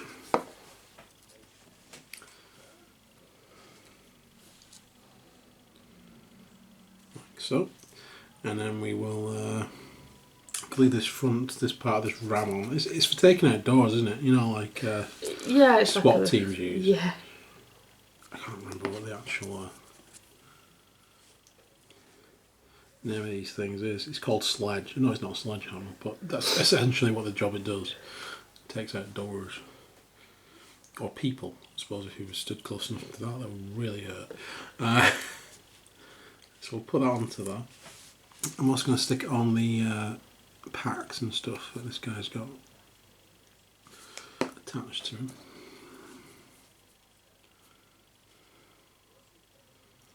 Oh, there we go.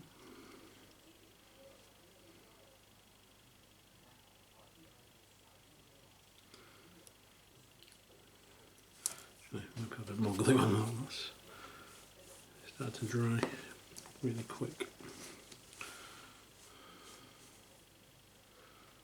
There we go, it's better. Now we'll also stick his arm in place here. Then that can be drying because that should lock into place and give us an idea of where the rest of the model goes with the gun. So we'll let that dry. what I'm going to do, I'm going to leave those two parts till last. Let's set that over here. We can get this bit on here.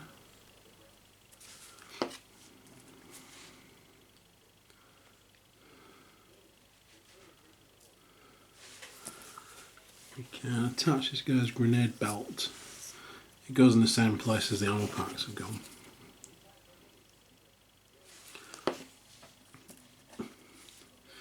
It's not something I'd wear any on my face, to be honest. You know, a random shot, bang, into one of those, takes his head off, basically. So yeah, I'm not sure on the safety of that. We also have this gun. Not sure where that attaches to, actually. Or does it show it on the model? Is it near the front? What's that say? The gun shotgun holster. Yeah, it goes across the front of him, around his neck. No, the actual holster. Oh, the actual holster. Shows it about there, actually. Yeah. It's in an odd place. Oops. See, it won't come out before now it's coming out.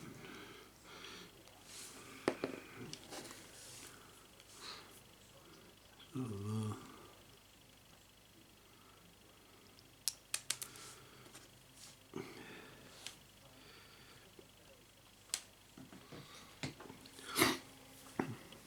So they're kind of in a position they'll blow his head off, and that's kind of in a position it'll blow his foot off. Yeah. Oh, something worse. He's not thought it through, has he? He's really not thought this through. He just thought, yeah, this looks really cool. Do you want to carry the grenades? Yeah, I'll carry the grenades. Yeah. Where do I put them? Around your neck, mate. What do you think? Sling them around my neck like... What? Like a little string of garlic. No, don't put them around your neck, I was joking. No, they're great, it's fine. Oh, good.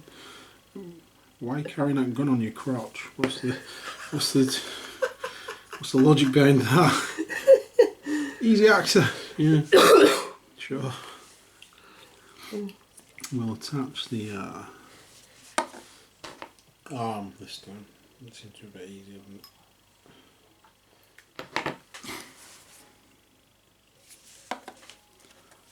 Attach that to that.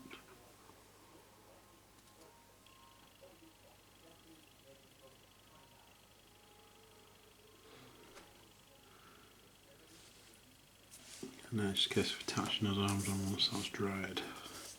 It's back over here. Yeah, let's put this in place, I think.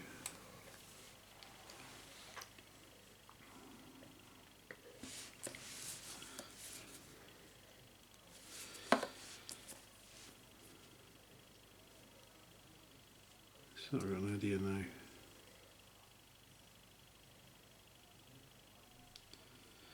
Sure, is this 27? Definitely. Definitely 27. No, I don't think that's the right one. I'm pretty sure now that's the wrong arm. Okay. Let's have a look. Because it's actually pointing in completely the wrong direction. Well, that's 27 there. And that's the one I cut off. Yeah, it's definitely that one. Do you want to try 28 then? Let's go with 28. That's the next logical misprint, I suppose. And that does have a piece attached to it, doesn't it? It does. So it could be 28. But no, that's sort of in an upward position, so he's like pointing and going upwards, which he definitely isn't doing. So look, this is 28. That's 28. Okay. It looks good actually from the image.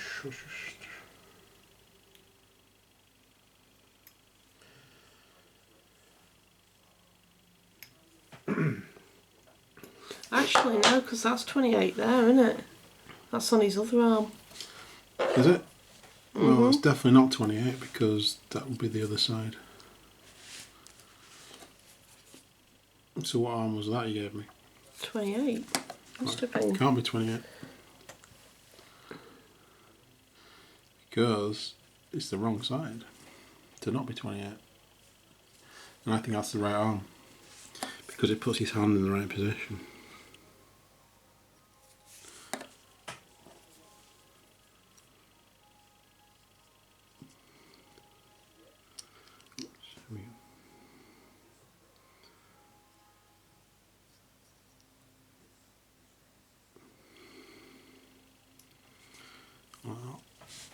I didn't give you an arm then, did I?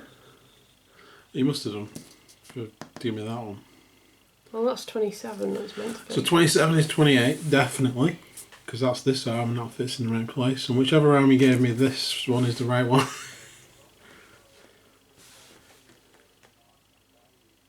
I have no idea which one I gave you then.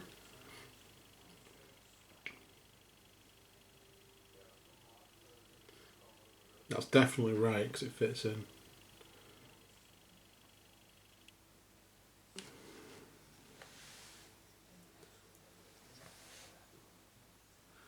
Yeah. Well, it definitely fits. So, right. those hands are in the right place. I have no idea which one I've given you then. Unless it is a different one. It seems good to me.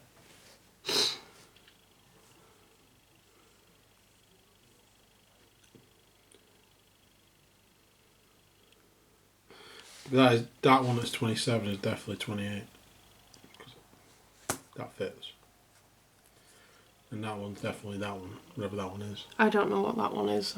I thought that one was 28 that I'd given you there, because that's what that says, 28. Yeah, we could go on about it for ages, but...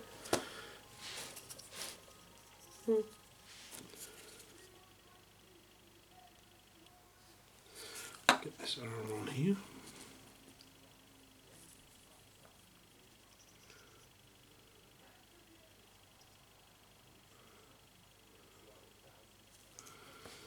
Yeah, let's get this on here.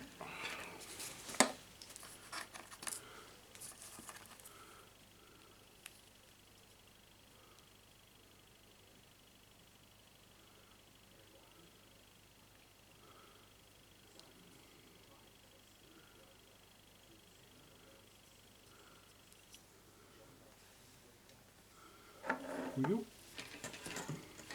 So that is Subjugator Sledge, and that is Subjugator 0447. What a catchy name. Right, so we don't need those parts yet. Let's move them over here. Right, so body 3, so there should be 2 versions of body 3 as well.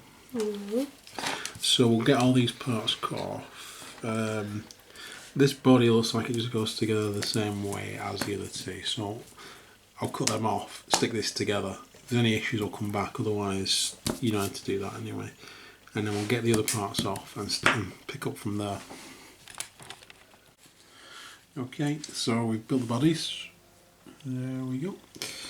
I've also attached the arms to the shields. Nothing new about that. I'm going to put in the ammunition into the gun, which again doesn't tell you to do that.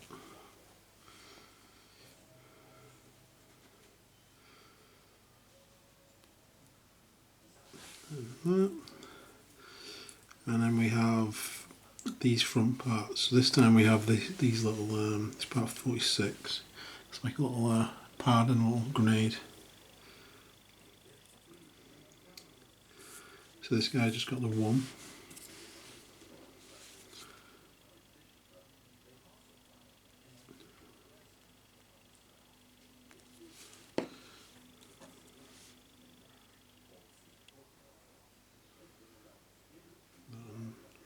That.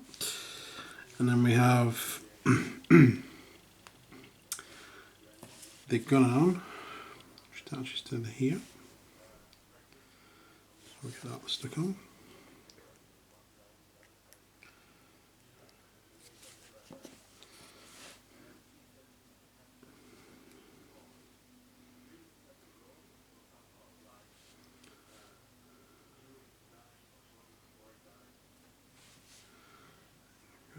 Like that. Then we have this holstered pistol at the front.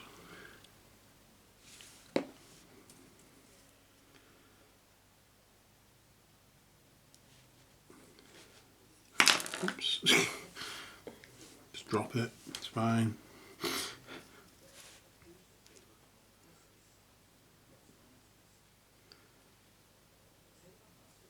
Okay. And then on this one we've got one of those little grenade things, and we've got a normal sort of like two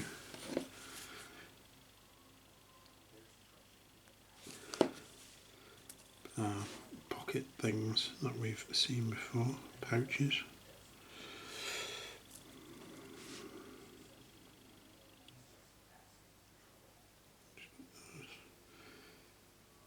In a place that looks good.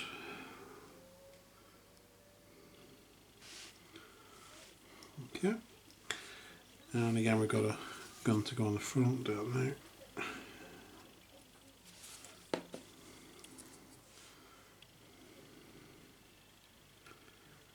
This guy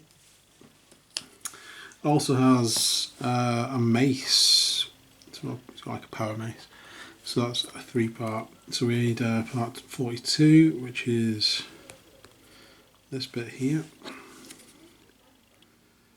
We need one of the part 16s, which we've seen before, which has got the grill part on, and then we need his hand to go in there.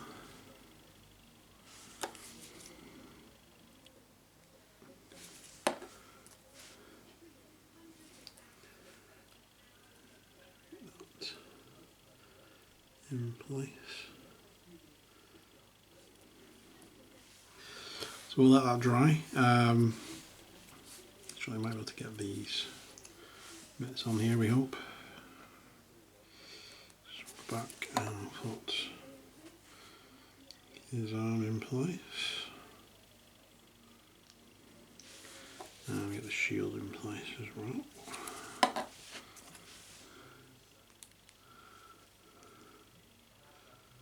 There we go, so subjugator 130 together. This is subjugator ceramite. Okay, so put the shield on first, that should be dry. There's me thinking mine had stupid names. Ceramite. It's basically being called concrete. Yeah.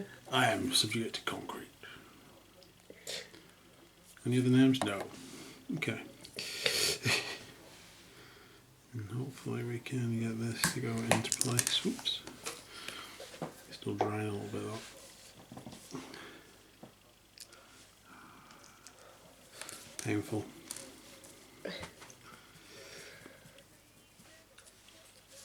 I was half wondering whether to stick those 2 parts on and stick this bit on at last anyway to make sure it gets in a good position. That's kind of confirmed it.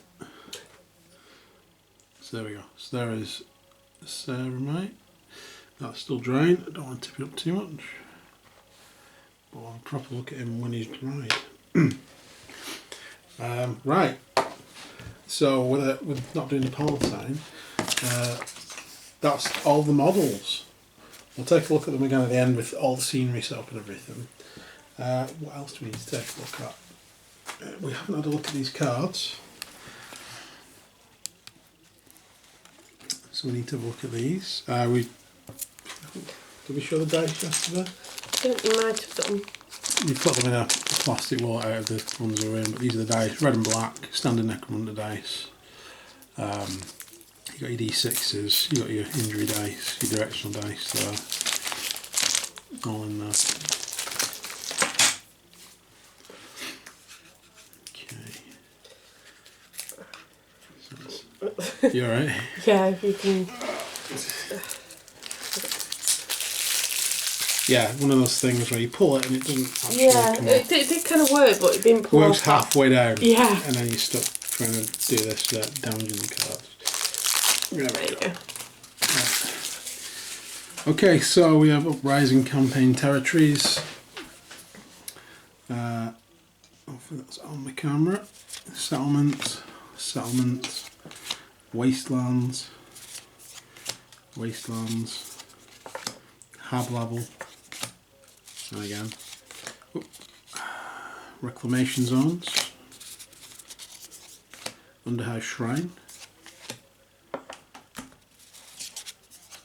We have the manufactorum level,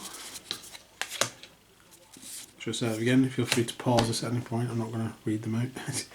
A guild is at stronghold. Slave pits. Okay. A wall outpost. That way you can see the White Walkers coming. Thermal vent. A fungal sprawl. Yeah. Two of those. An ash gate. Precinct fortress. And a chaos fane. There's only one each of those. Chaos fane. Shock and or tactics cards now. Enforcers. Stop and search. Excellent reconnaissance. Extra vest. Lockdown. And this one. Appropriate force. So there we go. Ankle holster. Don't trip. Blood surge. This is the corpse grinder tactics we've gone on to now. Scent of blood. Whirlwind of blades. Frenzy. Blessed by death. Rend and tear. Bountiful feast. Visions of slaughter. And then we have cards. These are enforcer ones because they've got the enforcer symbol in the background. So these are for writing on, if you want to use them, your and they've got the corpse ones though.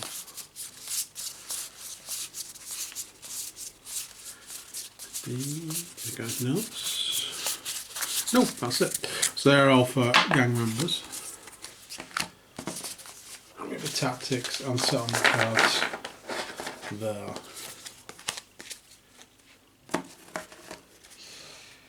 We also have the book. It actually comes with 2 quick reference sheets, which is quite handy.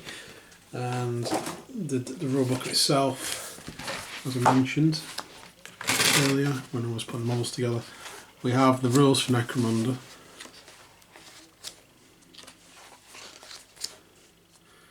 And then we have some bits about the corpse guilds and the Arcos hives.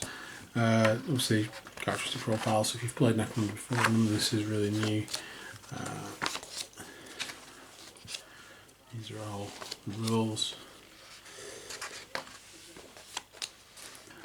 And then game structure, tells you about the game, price phases and so on and so forth.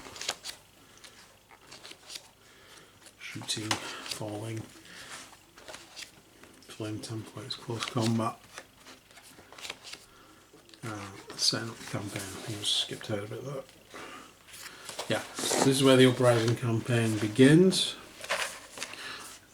So then it goes on about this is basically to represent what happened in Hive Arcos, but you could use this in a standard game if you wanted. And you can add more gangs in, so you can use any of the gangs, pre-existing gangs as well, not just these 2. Basically during the campaign though, you need to choose, you can be online at the beginning, but you need to choose whether you're going to be supporting Chaos or supporting Order as the campaign goes along. And that's how the campaign progresses with Ascendancy. Either the Chaos is an Ascendance or the Order is an Ascendance, so you get different bonuses. Eventually you have to choose a side even if you're trying to stay unaligned, and then gives you the details on like what to do when you get mutations as well. That's in here too. Then it splits it into the, obviously we got damnation 3 weeks, as I said earlier. You got 3 weeks worth of infiltration or sort of like a breakdown of society, and then you get a week off, and then you get damnation straight after. So it's actually set out like the domination campaigns previously, but with the fact that there's no trading posts unless you choose to put them in. But I recommend you only do it for the first 3 weeks. Then all the credits you've got mean absolutely nothing after that, and it all comes down to meat, which is again people. And I think the settlements should be on the cards actually. Settlement. Ooh, damn it. Yeah. So maybe easier to show on here. So the benefits at the top you get when you're in the first 3 weeks. So you're earning credits pretty much as normal as you expect. Third 3 weeks, everything counts as ruined. Everything's gone basically. And instead of generating the income, it generates a starvation rule down there, which is the amount of meat it will generate. If your gang doesn't have meat, then they start to starve, and if they start to starve, they lose strength on the battlefield, but also can turn to cannibalism. So if a fighter goes out of action near them, they've got to take a will test or jump on them and start eating them. Again, we've got all the settlement rules in here, so all the things that you've seen before, they're all here, and that were on those cards. And then we've got the missions, so we've got hit and run. We want to get to search and destroy, meat harvest, that's what I was talking about before, where you've got like randoms on the table, 12 hive gangers I think it is, just wandering around, not really doing much, and then basically the enforcers or the order side are trying to protect them, whereas the chaos side are trying to eat them, chop them up into meat basically. That'd be a really cool one to do. Look forward to seeing that one in action actually. And then we've got the gangs in the back, so it gives you the gang composition for these guys, corpse grinders, corpse eaters, gore people. So we've got we've got the corpse grinder cults. Need a bit more information. I think this is. I do have the book. I haven't really read into it too much, so I wanted to get through this first. It was the book that came out, the Book of Ruin, was it? Yes. I think the corpse grinder cults might be in there as well. Oh, okay. But I think it's just the same rules, just like the enforcer rules are in here after this, but also in the Book of Judgment. So you've got all the enforcer rules in here as well. So there's the only 2 gangs shown in this, the 2 you get in the box. So basically what this box gives you is absolutely everything you need to play the game with what you've got in it. So as a starter set, it's actually really good. Not only are you getting a whole bunch of terrain, you're getting 2 full gangs, the good gangs as well, complete opposites. And you're getting the whole campaign in there to use with them, which can extend out into the rest of Necromunda, so it's not just locked into this. And you're getting all the cards you need, and dice, and rules and templates. So, let's set up the terrain and take a good look at it all. And then we can have a fair enough verdict. So there's actually a bit more terrain that I didn't quite fit on, and obviously got all the MacGuffin we didn't actually stick on, but this is the terrain you get in the box. So we've got the models as well.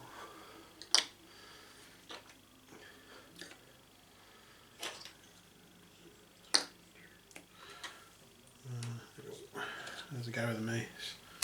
Oh, let's ride a bit.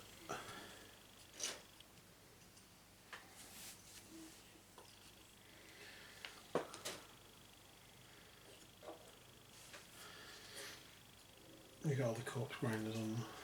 I think so.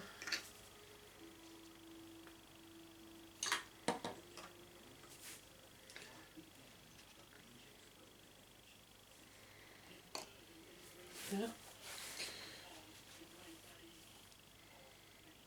Is he just not wanting to play today? Yeah, the mist's fallen off again. So I'll repair it quietly in the background. Hopefully it'll stay on this time.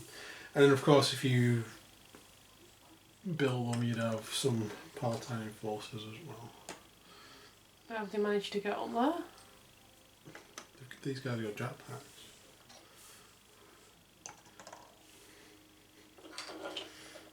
I'm not having that. You're not having that? No. I think it was 6 on the sprue, so I'll put 6 on. So you've got plenty of enforcers, plenty of bone grinders, plenty of terrain. You've got all your cards and you've got your counters, dice, everything you need to play the game. Literally there. Which is good. I think that was my one, when we unboxed the original Necromunda, I think that was my one criticism, that there was no terrain in it. Mm. And you just had the Zone Mortalis tiles, which was cool, and can still be used. Even with this, you can still use the original tiles to give you an even more claustrophobic feel to things. At least until they release tons more of these and you can just like recreate it using those. Yeah. That was my one real criticism of the original Necromunda. This fixes that by giving you proper terrain. It's nice terrain too. Yeah, and you get plenty of it as well. So you get plenty of it. This is the 1x1 square that it recommends you play on for most of this campaign, I think. This stuff, it's weird, it's not paper, it's kind of a coarse, it is paper, but it's got like a coarse feel to it. This will survive quite a few games, I think, rather than just like some of the paper stuff we've seen previously. But if I've got one complaint about it, is this. I don't feel that this does the plastic terrain justice. No. It's a nice starter.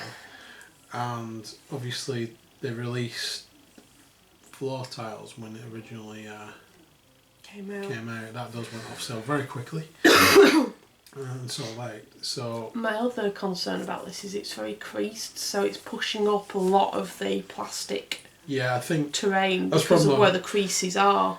That'll come out if you leave it flat, but if you keep folding it back up again, yeah, we've got a problem with it.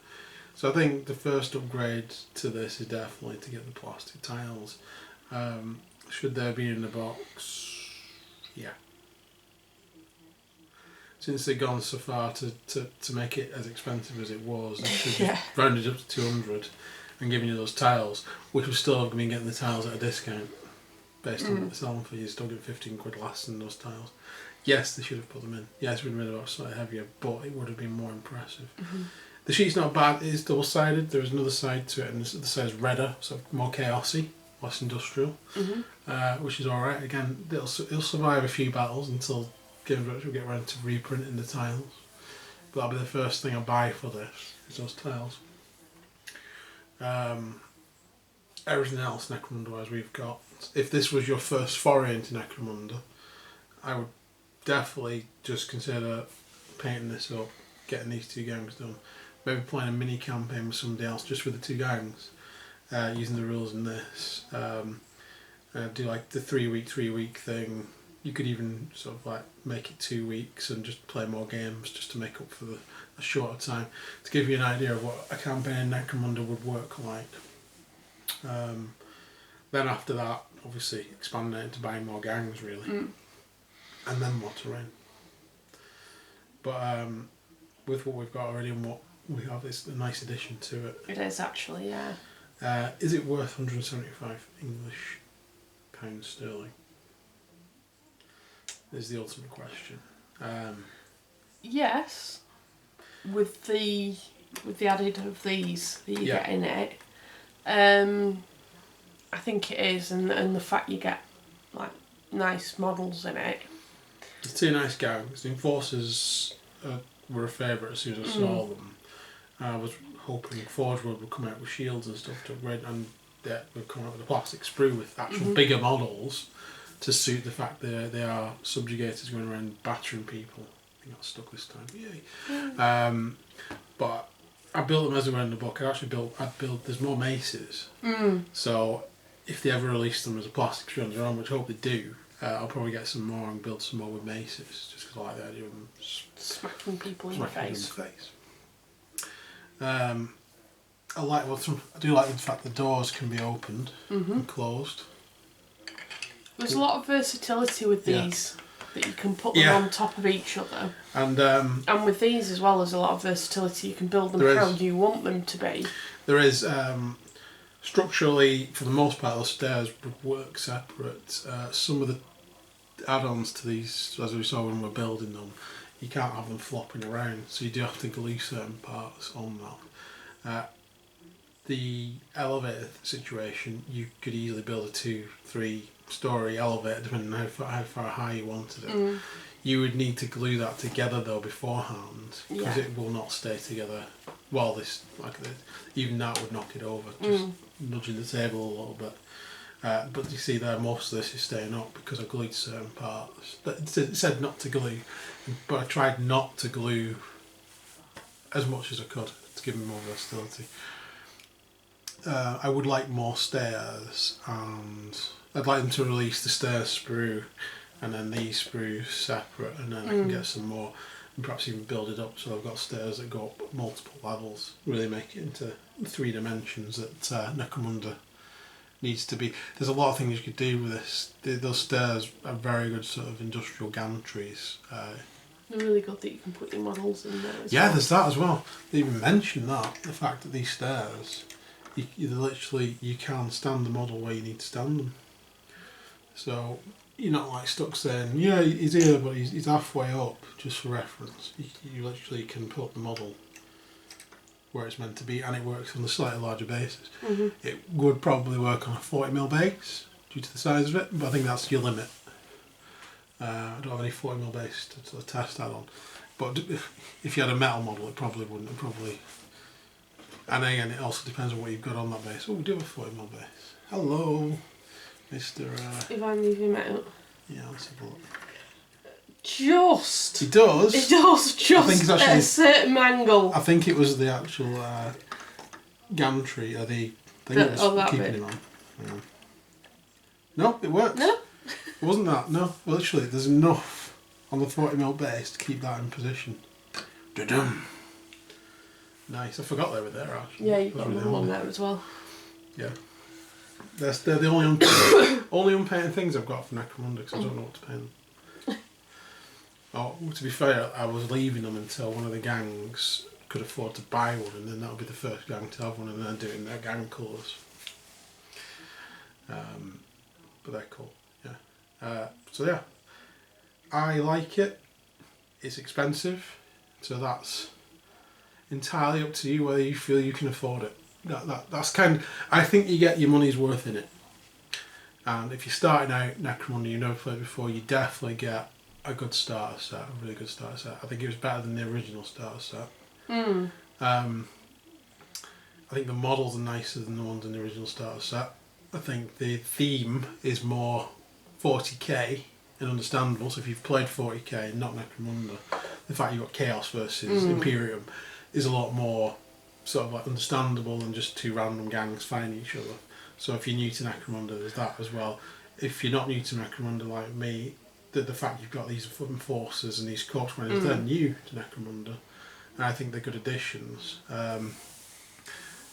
The models themselves, I think I commented quite a lot as we're going along. I'd like to see more options for the corpse grinders. Yeah, it's just kind of axes and a gun. They're or sword. One thing though that makes them a very good starter force for someone who hasn't really played it before, because they don't have to like remember a ton of different guns. That is true. Yeah. There's not. I mean, there is a lot more options for the enforcers. On the sprues, there's a lot of adaptability with the different weapons that you can have, more so than the corpse. There is. I think the corpse grinder's tactics is chop people up. Well, yeah, that's all they're there for, isn't it? Blood and gore and skulls for the... Which again, it benefits them playing on a smaller board, because if you look at where everything is positioned now, these guys can't actually go up there. So no, I didn't think they caught cheeky monkeys. And them too. I've got my eye on you guys. I mean, you could say that when you're actually placing at the board, how high people could climb. So you could actually say that's where the roof is. Yeah. So that denote the roof. So people could climb this little bit, or this little bit, or that bit. But they can't climb higher than that. So you could denote that when you're actually playing the game. So you could climb up to there, but not up to there, for instance. Because that's the whole point of the Zone of Mortality. It's meant to be cramped. That's meant to be the roof. But the way this is set out means that you can actually have ladders going up onto these bits and you can actually run up on there and if you wanted to, but you'd have to say beforehand if you could go that high. Because climbing that would take some doing. A couple of turns, wouldn't it? Be like well, as I was saying, as you can turns. see, the range isn't really a massive advantage. I mean, I've got a sniper, where to put him? You can put him over here. This isn't Could he not snipe down? This into won't be there? a bad place because As soon as that door opens, you've got and then he can see through that door. If that door opens, Yeah. that's actually a really good place for a sniper. But you don't normally. But you'd know he was there, and then you would just run open that door. I'd just have to hide in this corner. Well, I'd just stay behind these doors and not open them. Exactly, I'd have to come to you. Because these guys look like they're going to be monsters in close combat. So the smaller space benefits the fact that their weapons are limited and really just focused on grinding people up. But there you go. I'm really looking forward to playing on this actually. It should be fun, yeah. Yeah. Which is something we need to do. I did have a Necromunda campaign primed and ready to start, but this would probably be a better one, just with the two sides. And get us used to the rules. Because we haven't played enough. We haven't actually. No. So something I'd like to do on camera as well. So if you want to see us play it, you want to see us play with these two gangs, maybe run through a mini campaign. We could do maybe 3 games under the first 3 weeks, and then sort of like condense that middle week into just like recruitment and stuff. Yeah. And just explain what happens, and then do the last 3 games and as the last 3 weeks, something like that. Time permitting, yeah. Yeah, so it'll be like 6 games, and then you'd have a full campaign out of that. Like a mini campaign. Maybe we could do that. If you want to see us do that, put it in the comments. But this is Necromunda. We've been Pantheon of the Geeks. We hope you've enjoyed the video, and we'd love it if you'd like and subscribe to us.